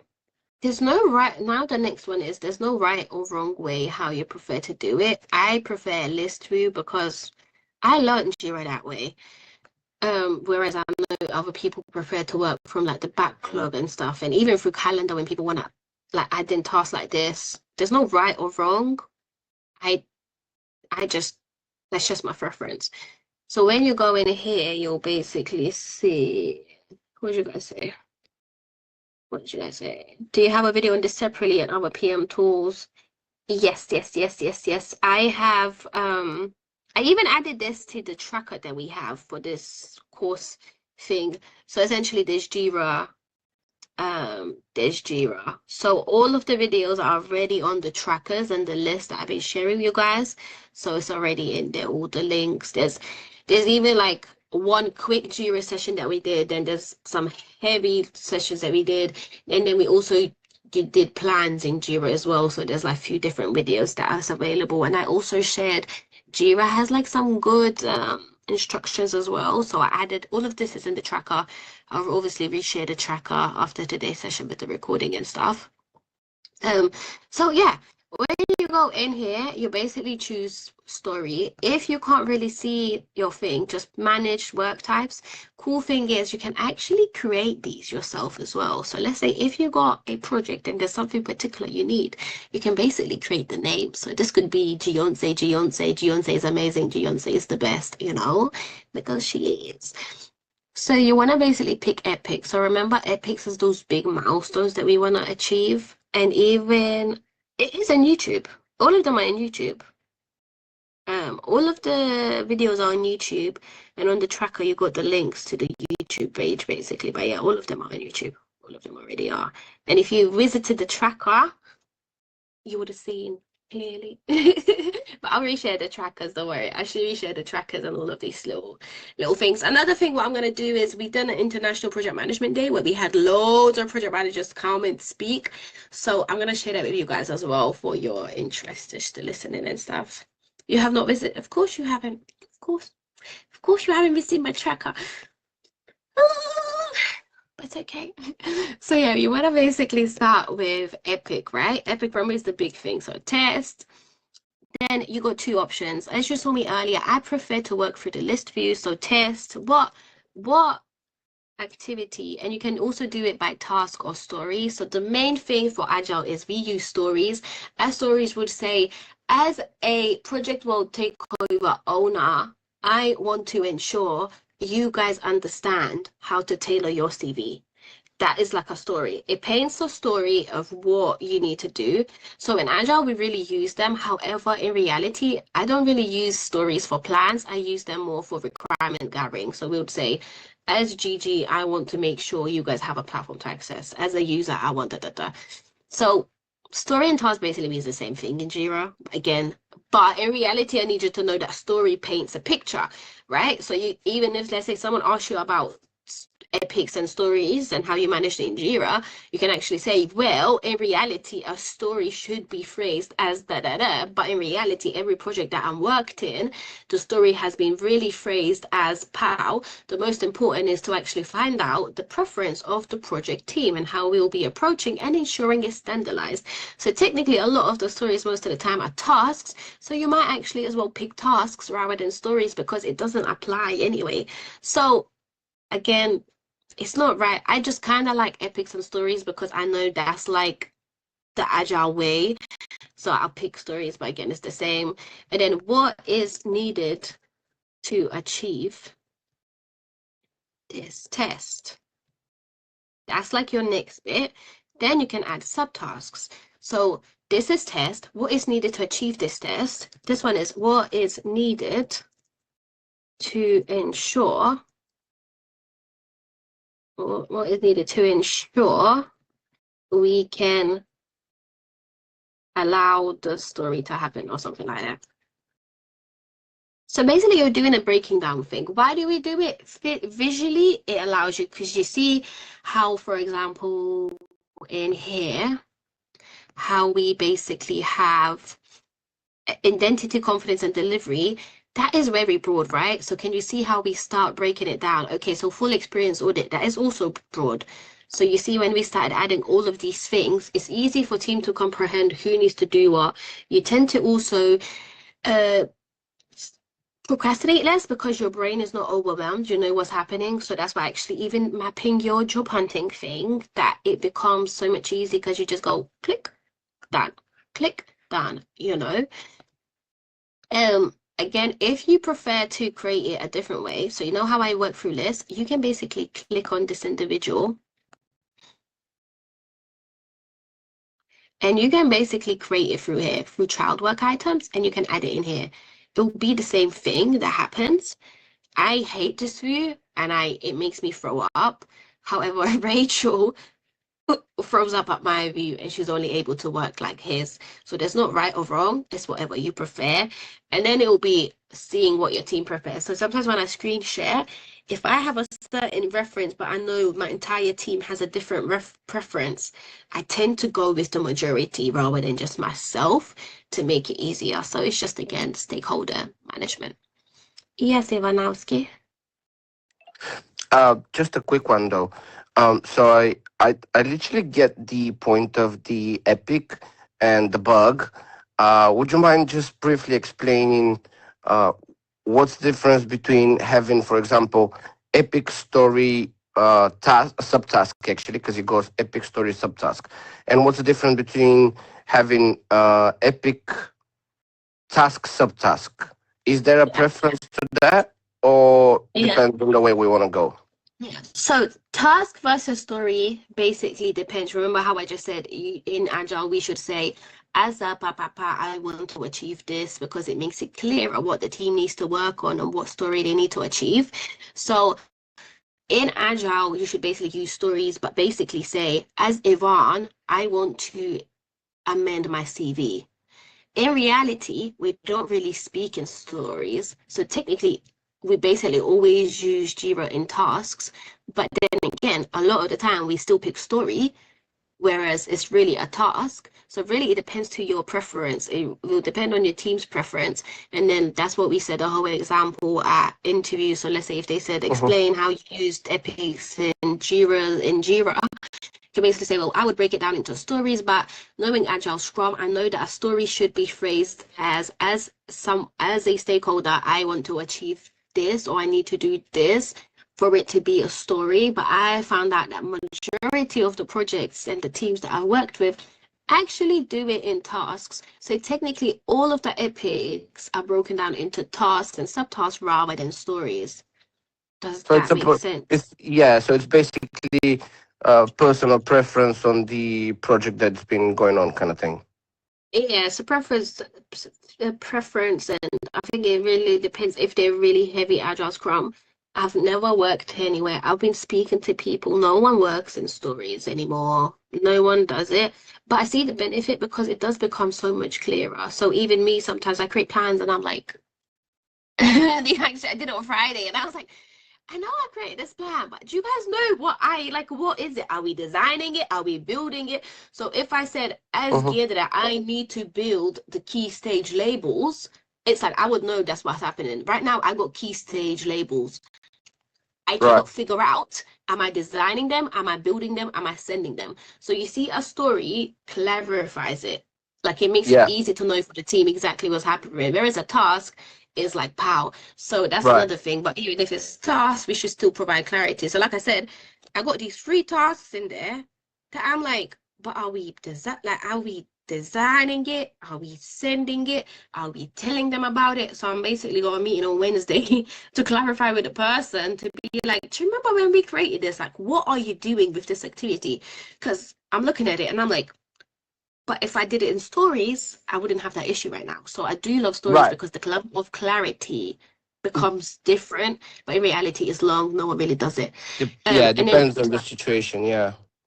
yeah, and then really to break it down. So essentially, right? So one of your projects, let's say Mm. the goal is to build a house. That's the goal.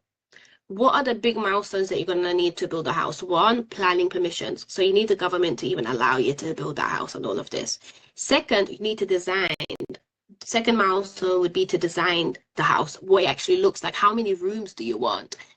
Third Mhm. milestone would be build the house. Where you're building the house, you're obviously not going to be doing design work, right? But then let's say in the planning permissions, under tasks or stories, what you would have under that epic is essentially, finding out the planning requirements because you're going to have to go and find out what is Right. it that you can do versus what you can't do. Another task will be to write up the planning permission. Another task or story will be to send off the planning permission. The fifth task or story will be to get results from the planning permission. And Once all of that is done, your milestone of planning permission is achieved. So milestone is like the big thing that we need yeah, to achieve our goal. And the tasks is how do we get that big milestone achieved? yeah, and the sub So you ones are start basically branches of the tasks. Yeah, exactly, Yeah. exactly. And actually, what happens before this, so if you're on the work experience, right now we did a business case, right? From the business case, we're going to go into requirements gathering. So as an attendee of the event, I want to be able to purchase a ticket. I want to be able to get knowledge. I want to be able to increase my confidence. As an owner of the event, I want to also sell tickets, But then we take those requirements and we see then what epics are needed to achieve that requirement. Mhm. So we go from the entire goal, we create the business case. What is one of the best options that we should go with? We choose the option that we go from. From that option, we gather all the requirements and everything that that project needs to achieve. That's where we actually use stories. We use stories a lot in that because we say, as Ivan, I will want to make sure I can join the link for the event. Yeah. So that's where you break it down. From those, we turn that basically into a plan. But we don't just start planning it as, okay, so we've got all these requirements now. What epics do they link to?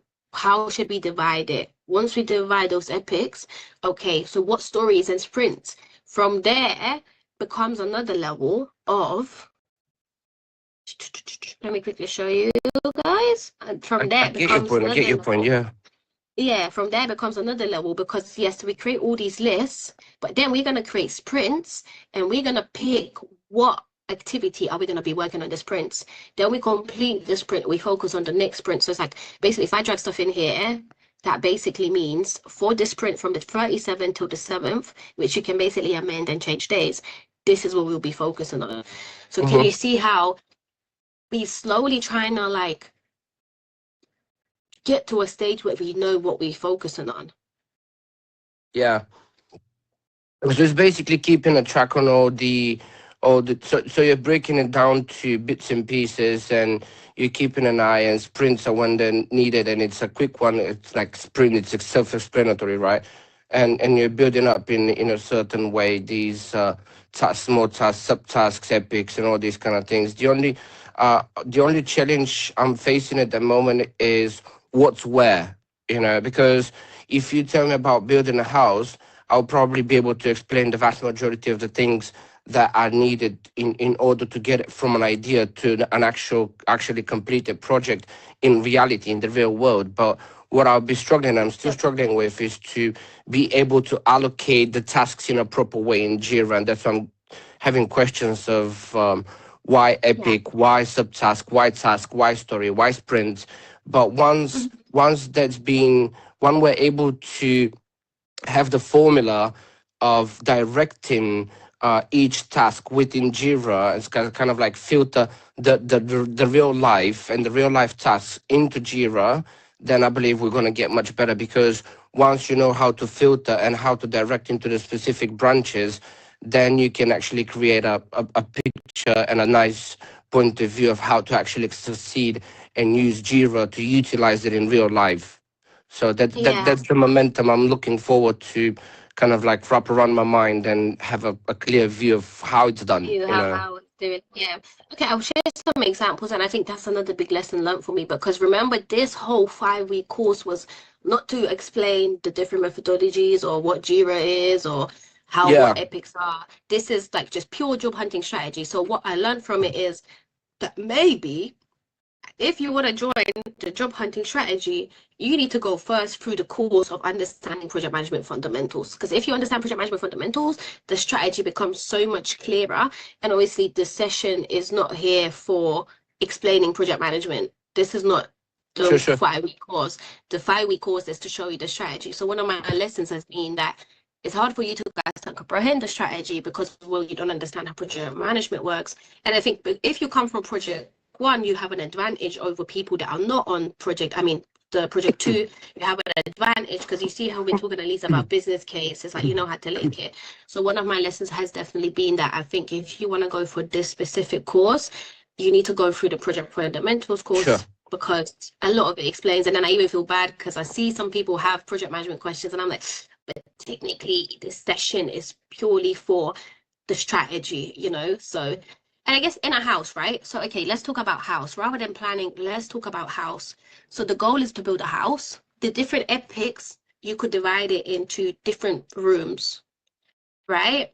Mm. Yes, good lesson learned, right? We're all about lessons learned. So please, even you guys, remember this is the first time we've done it like this. So please share. That's why part of me is saying, asking for weekly feedback as well, because I want to know what works, what doesn't work. Was it a waste of time? Did it connect? Did it not understand? Is there anything else we should have covered? So definitely please share this, because you'll be contributing to the success of all these job hunting strategies for the future people. So let's say the goal is to build a house. Different epics could be different rooms, right? So one epic could be living room. One of the stories in living room, you're gonna have decorations. So under Yeah, that story is gonna come painting, yeah, pictures, carpet, walls, yeah, Whereas another story for living room could be furniture. So in that yeah, furniture story, that's where you decide what chairs I want, decide what tables I want. Do you see what I mean? So now we're breaking it down. Yes, we yeah, want a house, but okay, now the epic is living room. We're focusing on the living room, but in living room, there's different phases that we need to go through, right? There's no point mm-hmm. really. And actually, it depends how you're going to work, right? Because agile, if we're in pure agile way, obviously you can go decide the paint and decide the chairs. Or are you going to be strict? You're not going to allow yourself to think what chairs you want until you go and paint the house. That's like where the Yeah, whole work also comes in. So that's will be it. Because or and requirements gathering, so that before the plans would be, okay, I want a house, but I don't know what house I want. So my requirement would be, as mum, I want to ensure there's a garden for the kids to play in. As dad, I want to ensure there's a garage. As a yeah, daughter, I want to have a room where I can play with my dolls. So you can even say, as dad, I want to make sure there's 4 bedrooms in it. So requirements gathering allows us to basically decide what is it that we want, whereas plan takes us to, this is the parts what we need to achieve. These are big milestones that we need to achieve, but we're breaking down these big milestones into little mini milestones, let's say, Yeah. and tasks that allow us to achieve that. Um, what another example can I think of? No, I get your point. I get your point. This is what we really need to learn, like you mentioned about the CV, the job hunting strategies. Basically, Jira, you're saying that Jira is going to be good for us to utilize in order to keep an eye and keep a track on the process of the job hunting overall. So what we really need is basically being able to understand Jira. Obviously, it will be good tool to have in project management, but it will also be good to understand how to allocate the different aspects of the job hunting and implement them into Jira so you can have a clear point of view of what's going on. And in essence, like you say, basically what we are doing now is moving from the analog to the digital point of an aspect of life, because back in the days you would keep notes. But what we're doing now, we're still having notes, because what we're explaining now is actually having notes of what happened and what will happen, but it's in a digital environment. And what we have to do and what we have to have over here is the understanding of how we're moving from the analog to the digital and how to utilize the digital for the job hunting. And that's why I'm asking so many questions about Jira itself and how to organize these things. Yeah, and hopefully you see how we started breaking it down. Like, okay, so an epic is CV, but the Yeah, stories for CV will be structure, achievements, yeah, you know. yeah, So hopefully, like the whole in an interview prep is obviously an epic, and all these things within it, it's like, you know, a task to complete. So hopefully it doesn't thingy. So I have a think maybe I'll send something out, but I think that also highlights another problem, right? So every single person on this call wants to go for project management roles. If we haven't even done the thing where we kind of exploring what does Scrum mean, what does Agile mean, what does Epics means, we're also shooting ourselves in the foot a little bit, because we're so focused on sending our CV. Clearly, from a lot of these discussions that we're having, a lot of people that are planning, especially for senior project manager CVs, do not understand project management fundamentals. So before anything, I think people need to go and reflect on their project management knowledge. Because, like I said, if you're going for project support, no one will want you to have risk management experience, but they need you to understand why we do risk management and how it works. And I think coaching people as well, I've noticed that's a big problem. Everyone wants to get into project management. People don't even understand what project management is, you know?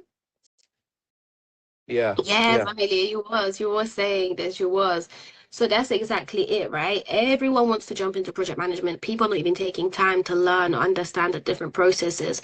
So it's like, how can you then expect yourself to go and smash the interview when you're basically saying things that ChatGPT told you, or you think you should say for the recruiter?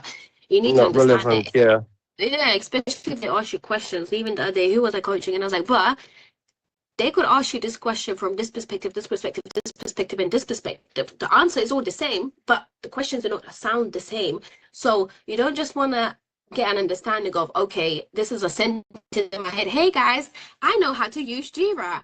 And then they ask you something like, but how would you use Jira for retrospectives? And you're like, exactly, exactly, you're shaking, exactly. you know? So I think that's a big problem that we face in the community, in Project Will Takeover, outside Project Will Takeover. But I get it, because I feel like we all want everything fast, isn't it? We're living a life where everything should come on a plate, everything should come easy peasy, lemon squeezy. We should just send any CV, I should get a role. But from the understanding, yes, I am building a course actually for that. I am building a course for that. And it will be linked to us launching the platform on Saturday next week. So we'll be releasing a lot of these gemmies, and obviously then automatically for me it becomes easier. So I'll be like, rather than you coming and joining a job hunting course and you don't understand it, it's like, well, actually go and do this course. Once you've done that course, then I'll take you here. Because what happens is people start not understanding things. So rather than focusing on the job hunting strategy, we're here talking about other things. There was even someone else that joined and tried to tell me, oh, but I still don't have project management experience. I said, sir, with all due respect, that means you haven't watched week 1 or week 2 videos and you haven't done the tasks. Like, we're not about to sit there and discuss the whole confidence thing, because, well, we kind of addressed that. So you get what I mean? For us to keep cracking, thinking, but no, thank you so much, Patricia. We'll all jump off, but yeah, I think it's a big lessons learned, and hopefully it's a realization for you guys as well, that, well, I'm applying for project management. I don't really understand what they do, you know? So mm. that's hopefully, but I know some people, basically someone said to me they will never work with me because I'm making them do the little details and stuff. They believe I should just allow them to just we do one CV and they're going to secure a job. And I said that it doesn't work like that. It doesn't work like that. Like the amount of work you put in is you'll see the results. So, but yeah, I think we just got a problem. Everything should be fast. Everything should be today. Everyone should get paid 100K their first role. Even on your salary, like yes, I get a nice salary now, but it's about to be my 5th year, and even though it's about to be my 5th year, in those 5 years, like I would see someone doing amazing plans. I'm like, hi, how did you do that plan? I didn't need to do that, but I knew for my development I need to. If you look at my work notes, I'm taking notes even how other roles are talking and what are they discussing, so I can comprehend what that role does. Especially now that I'm coaching people, I need to know all of these little things. So it's like all of these things are long, you know, all of these things are really, really long. So yeah, anything worth it, it's always going to be hard work and the long road, right? And easy come, easy go. Like I said, people got fired. And actually the boy Yeah. that got fired as well, he just picked up a new Mercedes on finance. So now he's stressing because he doesn't know how to pay for that either. So easy come, easy go. There's effort into it. Um, We'll manage so it. We've got some really good insights though, and it's I believe that people got really good information out of these sessions anyway. So yeah, I believe it's all beneficial, and we'll find a way. And those that want will find a way. You know, those that take the initiative will find a way, one way or the other. yeah, and exactly. And I mean, even people today, I know people heard it and was thinking, oh my God, yes, it is a fake CV, but you know what? I'm going to continue using it. It's your choice, isn't it? It's your choice what you take with it. It's your choice what you do with it. It's really up to all of us. If you feel like, nah, you know what? I'm never learning Jira. This girl, she's making me learn Jira. I want to send my CV today. I don't want to be on Jira. I want to be sending my CV. If you feel like that, go ahead. But I'm not Yeah. even coaching people like that. I don't, because I'm like, I do. People are uncoachable nowadays because they want everything quick, everything easy, everything on the plate, or they want me to do everything.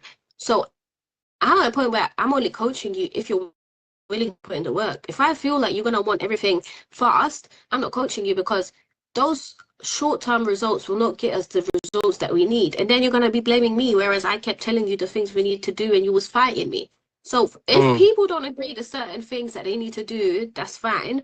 But then I'm like, me and you better go to them coaches that will lie to you and tell you you're gonna get hired in 1 month, get paid 100K with no project management experience, and don't worry, you don't even need to understand Jira or how Scrum or anything, or don't worry about the plans. They were like, if I don't worry how the plans work, you'll figure it out. Don't worry about the milestones, bro. Just go and get the job. That's the people they can work with. I'm not involved. I'm not participating, and due to my mental health as well, I can't even take people on like that, you know. Mhm. So Mhm. Agree. oh, yeah.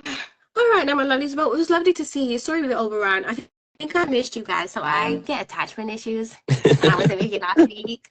So I think I missed you guys. So I'm like so sad that next week is the last session. But of course, we've got the weekly 10 a.m. sessions with Project Takeover. So hopefully, you guys join us on there. But when I tell you, my heart is already sad about releasing you guys. I might not give you all the information, be like, no, if you want to stay, this is now a 20-week course. So I generally get attachment issues. I enjoy people, you That's know, and I life. think that's what I love about management. That's life. Yeah, and my dad left me. I think that's got a big thing to do. I think it's him that put me in this predicament. I think it's him put me in this predicament. So yeah, I got but that's to the point where I was so sad when I quit work, my permanent work. And also on that, it is my father. Yeah. A lot of these things definitely come from my father. Um, to we course, you get what I mean? It'll be fun. But basically, what people also talk about a lot is leaving toxic workplaces. I had to leave my permanent job because I really wanted to go into contracting. I love that team so much. We would go do drinks. I will come home and cry. I will come home and cry and be like, I don't want to leave the team. The team is so amazing, to the point where I still get invited to their drinks and stuff. So I go chill with them. And I'm like, the team that I have here, I will never have in Well, actually, I can't say any future organizations, but I definitely do not currently have a role model. So when I tell you my heart breaks, like I think about my Mizuhu team so much to the point where like it makes me sad. So I feel like people also only talk about leaving toxic workplaces. No one talks about how uncomfortable it is to leave a workplace that you love when you got a goal. But my goal was always to go into contracting. So I knew it was a step that I had to take, but my heart, till this day, my heart hurts about it. And I There, would for someone there's to one leave. good thing though.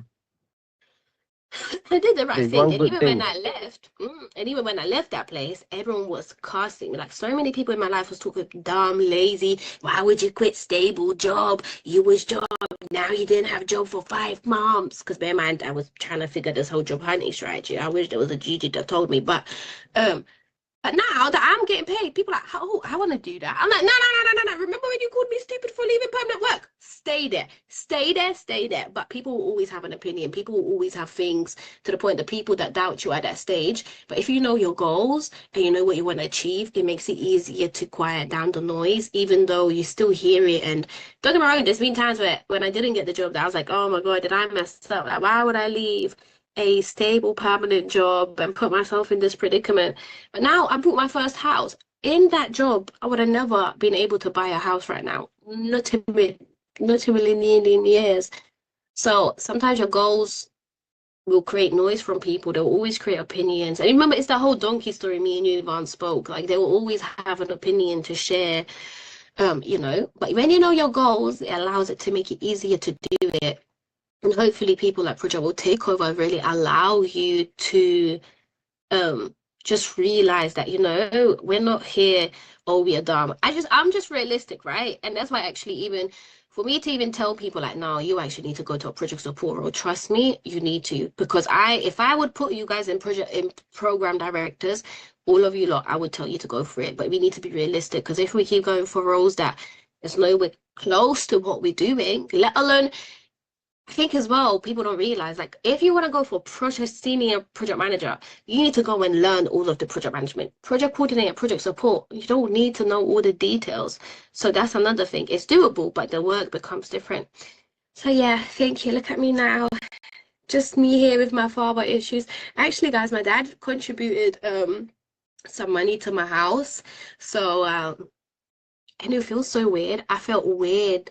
I haven't got it yet, but when he told me he wants to contribute to the house, I'm so used to my father not like being a father in a way that I felt awkward. I was like to my mom, I don't think I can even take the money. So it's so weird that I'm so not used to my father being a father that it's making me uncomfortable. Even like being like, yeah, that's my dad. Like he can support me. Like I don't feel like that.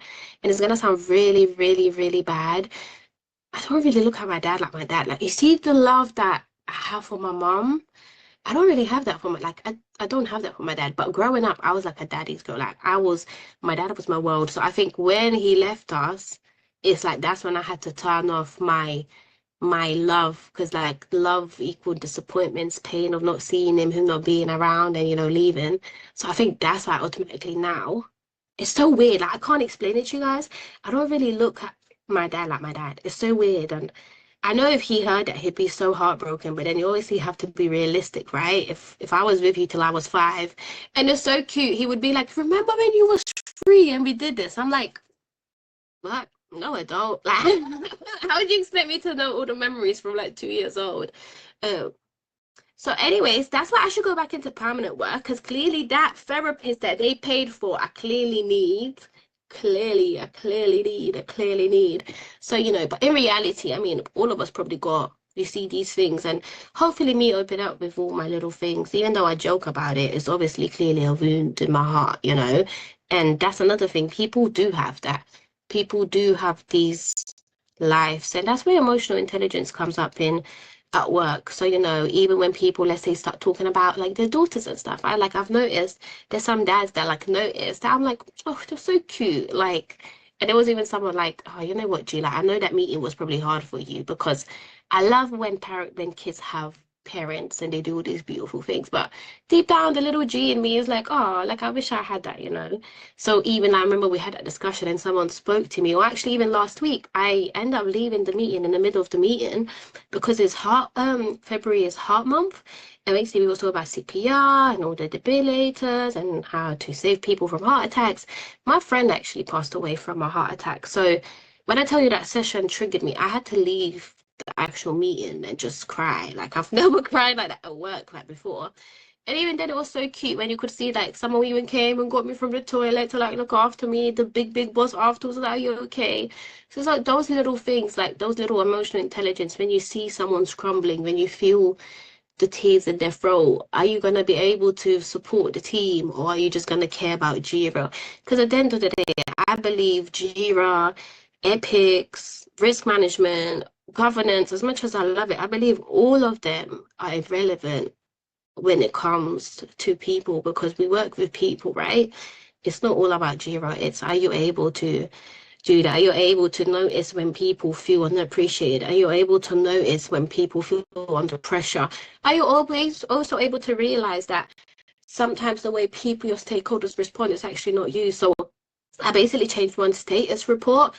And I mean, the status report, nothing changed. And literally on the status report, you just say how's the project going? What are you achieved this week? What are you working on next week? Is there any risks or escalations you want to flag, like the rank status? So I didn't change much. All I did is automate and change the layout. Someone called me in the full-on meltdown, being like, no, you lot made another change and all of this, and I don't understand why and how to do it. But what happened was that week, his project was going all tits up. So he was under a lot of pressure and things was not going well. So I know it's generally technically not a status template report that set him over the edge. It's me knowing that actually your project was really stressed out for 2 weeks now. So that's why this template is making you. But it also made me reflect that, well, actually, rather than just be like, hey guys, update the template, is we shouldn't brew it up first. Hey guys, we're making this change to this template. These are the changes that we made. This is why we made it. Don't worry, nothing has changed. It's the same information. It just looks different. And we automate it so we can know how many risks you have. So that was a big lesson learned, right? Because like I said, it set him over the edge. So now after, I do not change anything. Even if I have something ready, I will wait till a big team meeting to tell everyone we're making this change. I'm going to send you this, rather than just sending it, because it ends up being like you get 20 people coming after you and stuff. So it's really that emotional intelligence that goes really into it. And that's another reason why I believe I'm amazing at project management and what I did. And I believe that's why I've gotten so far in my career, probably at speeds that other people didn't, because I am a nice person. And I care for people, you know, I care for the team. I care what you do. I even say I'm like an emotional support animal at work sometimes, to the point where sometimes I don't have time to be emotional support. And people get on a meeting and they're like, gee, like, yeah, but right now, you know. So yeah, but what did Michael say? If you look after your people, they will look after you tenfold. Exactly. Learned this very early in leadership and management. And that's all people don't realize, right? If you appreciate your team the way they would work, even think of you guys, every role that you did, if they supported your dreams, if they supported you, like how much more would you want to go back? That's one reason as well why Royal Mail has my heart, because they make me feel like I don't need to hide project will take over. Like, whereas my other consultancy, well, even in the contract, it basically said, like, I'm not allowed to do this. So technically, if they wanted to, you know, go and try shit, they basically could have. So that's why I love Royal Mail. But I don't have that people connection, but I love them from the fact that they allow me to be excited about project will take over and talk about it. Don't get me wrong, I know they talk about it every meeting, like, you know, and you have to be realistic. But yeah. What did Frances say as well? Understand because it's what you are helping. Oh, I understand because, like, wait, you are helping me. Yeah, exactly. Look after your employees so they look after your customers. That's another thing that I always say. I think people don't realize that actually it goes down, right? So I come from hospitality. If you work in hospitality, you're already there.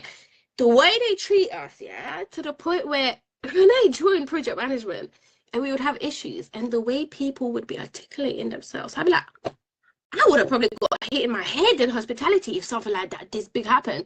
So hospitality, my little cousin's crying.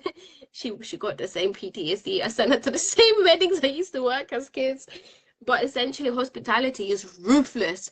So for me to then even realize that, wow, this is how people communicate. So I even used to say in hospitality, if you're a manager, you have to remember you get paid not to lose your marbles. Because if you lose your marbles, I'm losing my marbles. If I lose my marbles, it's the customer that's gonna get the result of it. So they don't realize like a domino.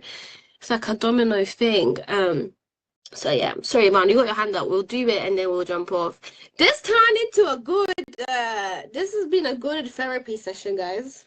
From the men, from accountability. This was a good. Sorry, this was. Question I have though is you're a senior PM, and you're also having one-on-one with people in the for the job hunting. What I noticed in my learning journey in higher education is that quite frequently we're mentioning intelligence and emotional intelligence, like IQ level and emotional intelligence. Based on your point of view in that field, would you say that emotional intelligence is becoming more uh, as a target of employers? So, are employers actually looking for people that are more emotionally intelligent than having a high IQ? Yeah. Because in uni we're told that it's becoming more of a thing to be emotionally intelligent rather than having a high IQ. What would you say on that? Yeah. So to link that, actually, as you mentioned it, I'm gonna show you guys Faris. I've met Faris. Do you know what? I. How do I know Faris? Long story short, I don't know how I know Faris, but I know Faris. I've been to his birthdays and stuff. Really cool guy. His business, Shagiato, basically teaches you that actually, in order for companies to be successful, yes, you do need IQ. However, your IQ is basically really determined by your emotional intelligence. So it doesn't matter how high your IQ is if you're not able to control your emotional intelligence. What he tested it to, which I've never heard anyone talk about this, is actually how your IQ and your EQ is linked, but that actually links to your FQ. So you see when you get triggered, if you take that personally and you basically, let that out on the team, your emotions can disturb your focus. Do you get what I mean? So he preaches that actually for success in companies, you do need IQ, but that IQ is useless without EQ. And that EQ is useless if you don't know how to link it to FQ. And this is for your own, and this is based on others. So definitely follow Faris. He does a lot of good stuff. They even do podcasts and stuff. He did TED. He's got and I love. Like I just remember when we was talking about it, and I was like, oh my god, like this. I was like, oh, I still melting. Like, from the man probably thought I was like in love with him or something, because all these things for me to listen to how you see how the emotional intelligence is so important and how then it links to FQ. I was like, oh my god, I've never thought of that in my life. So I was generally there like, oh, mesmerized. So definitely follow Faris, and I think the more it happens, the more this is gonna link. So I think now they're going from IQ to EQ. But once they do that gap from EQ to FQ, and I mean, imagine if you're able to basically explain that in your interview, that yes, you do have amazing IQ and project management knowledge, but what actually is most important is EQ, because I always work with people, but actually it doesn't matter about my EQ if I don't know how that links to my FQ, you know? So definitely for Interesting. I love Yeah, this that's so stuff. interesting though. I just found out there is FQ because I knew IQ and EQ, but I had no idea about FQ, and that's such a great insight there though. Yeah, and imagine Faris, how old is his business? He's been preaching that for 6, 7 years now. Wow. So imagine the businesses that listened to him 7 years ago. Imagine how much more productive their teams are to agencies that still only focus on EQ, let alone an IQ, I IQ. mean, let Yeah. alone an EQ, let alone an FQ. Because I'm not gonna lie, I never knew about it either. Um, and yeah, so definitely like I love the work that he did. Can you see? So it's just because you have emotional intelligence doesn't mean your team or strategy, no business does. EQ is learnable, but not always transferable. Team idea generation, like focus is easy when everyone knows about it. If people don't know that they can't help you focus, even worse, they will easily distract you. So everyone also knows, right? So let's say from my perspective, how I'm very open to my managers, how I work. I'm very open that the way my brain works is, yes, I know I'm amazing, and that's gonna make you be like, gee, just go and do what we want. Danger. I need you to tell me a deadline. The way my brain is, if I do not have that deadline, it's dangerous. It's a dangerous game. So I basically tell people now, my managers, that's how I work, to the point where one of my managers was like, so are you telling me I kind of need to give you fake deadlines? And I said, yes, like you're going to have to, because that's clearly helps and that's the emotional aspect of it, right? But this links to my FQ, because it doesn't matter if I'm telling you, listen, I need you to set me deadlines, you're not setting deadlines, that affects my FQ, because if there's no deadline, my focus is not as good. So I'm very open of how I work emotionally with the teams that I work, because I believe it then allows you to work with me in a way that allows me to have a high FQ. You know, And to be honest, yeah, sorry, go on. no, sorry, God. The example I can put in here though is there was a time I had to manage teams, and instead of having a deadline, I flipped it the other way around from calling them earlier. So, for example, we had to schedule a group meeting for different departments at 9 o'clock in the morning, and I would always schedule it 8:45 because it was face-to-face meeting, it wasn't virtual meeting. And I was always sitting at 8:45, and when people arrive at 8:45, they were like, "So, sorry for being late," and all these kind of things. And I'm like, "Don't worry, the meeting starts at 9. But why did you call us at 8:45?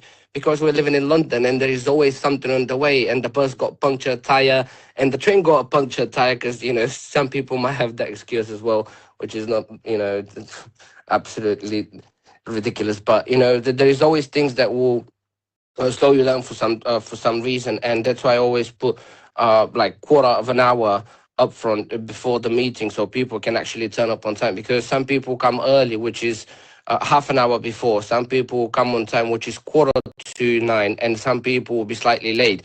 But those being late are not in reality late; they're actually on time.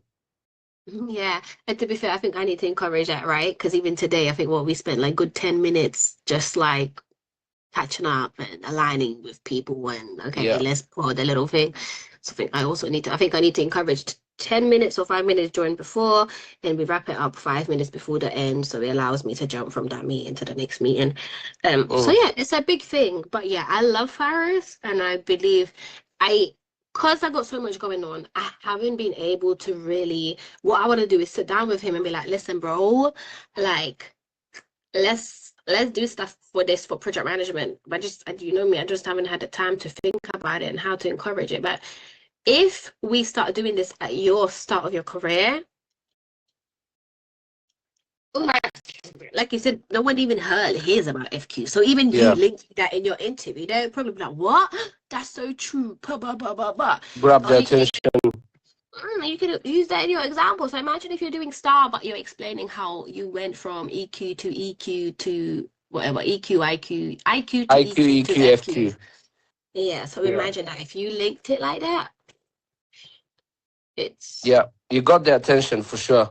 Yeah, exactly. And it's these little things, how do we stand out? Well, imagine if you're posting about that in a thing. What I would do is I would basically say, G shouted out Faris, and I actually didn't realize how I already do IQ to EQ to FQ.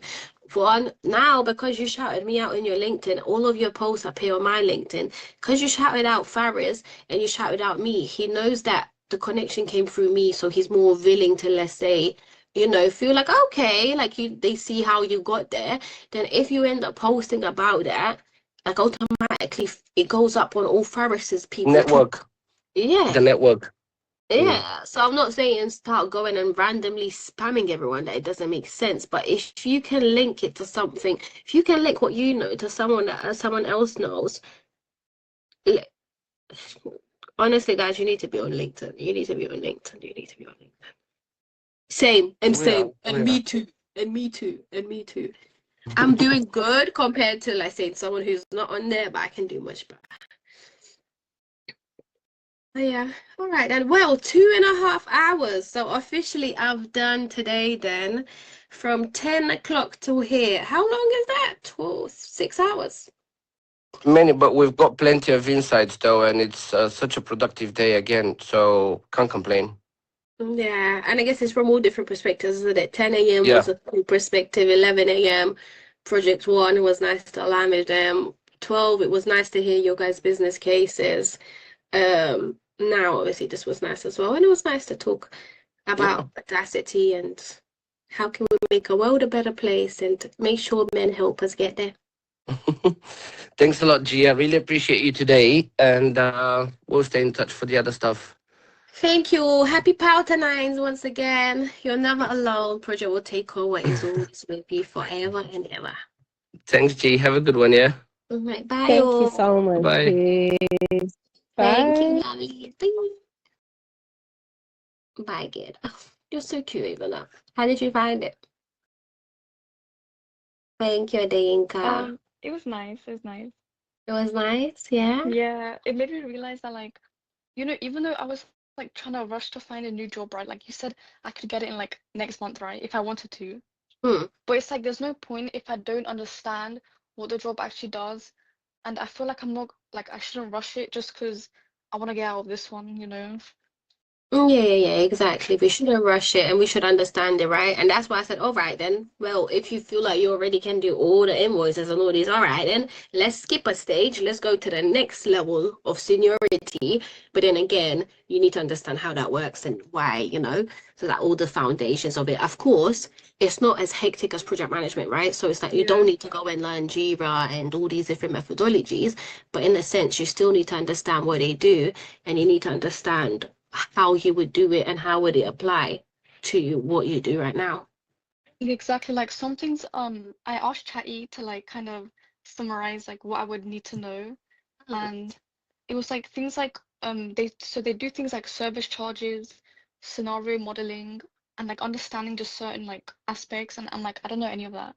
So I'm gonna start educating myself on that and stuff. Yeah, exactly. And Yeah, the most important one is just find your gaps, fill those gaps. There's nothing wrong with having gaps. It's just we need to work on exactly. those gaps. Because then what we don't want to do is go for those roles. They ask you a question on scenario modeling and you there Mm. panic, you don't get the job, and then we're here blaming the companies and blaming the recruiters, whereas we never prepared to the point that we should have prepared. Yeah, and one thing I realized is that when you guys were sorry, wait, let me be quick. But it's like you guys were saying like okay. You know how like they're like, oh, if you take care of like your employees and stuff, then like, They you'll want to just have a stay better here. team. Hmm? They'll always want to stay here. They'll once your employees believe in your vision and once your Yeah. employees feel like that's what I always so you know what Dubem actually teaches businesses. His big Hmm. thing is allow me to come and speak to the people that work for you because most of them got a dream. Most of them got a business they want to do. Yeah. If you allow them to be in a space where we tap into that and motivate them, do you realize that even when they probably got the business in their heart, they will still want to support you till the end because you allow them to build their dreams? And that's why I believe Project will take over. Will probably like people like Neda. She's always like Naji, like I will always be here forever. And she get what I Yeah, mean? that's cute. Oh yeah. So when you feel appreciated, when you feel you matter, when you feel you know what you're doing it for and stuff, that's when you don't want to leave. That's when you probably even end up staying in a company that you should have left out Hmm. of the loyalty and out of the love and out of the, but if someone's not treating you nice, you obviously you can see that in people's work. Hmm. You can see that in the effort people put in. So that's Yeah. one thing that I always tell HR as well. It's like you make the HR a facade, but if you actually cared about your people, you would go differently. And I think that's one of my things. That's why even Project Seeker, like I want to make sure whatever we do start hiring people, it's like you appreciate, what you contribute for you, that you never feel like it's just a job. Like when people even Yeah. ask us like, why do you want to work for us? And most of the time people lie and this is an amazing company. I generally want people to come to Project Takeover. Of course they need money because they got bills to pay, but I generally want people to come to Project Takeover and be like, nah, I love the things you guys are doing. I believe in the vision. I see what you guys are doing. I want to work here to make a world a better place. Like, I want to get to that place where it's not a facade. Because right now, I hate when interviews ask, like, why do you think I want to work here? Why do you think I want to work in your messy company? To earn some. money. So I got bills to pay. Do you get what I mean? Exactly, but Especially when it's like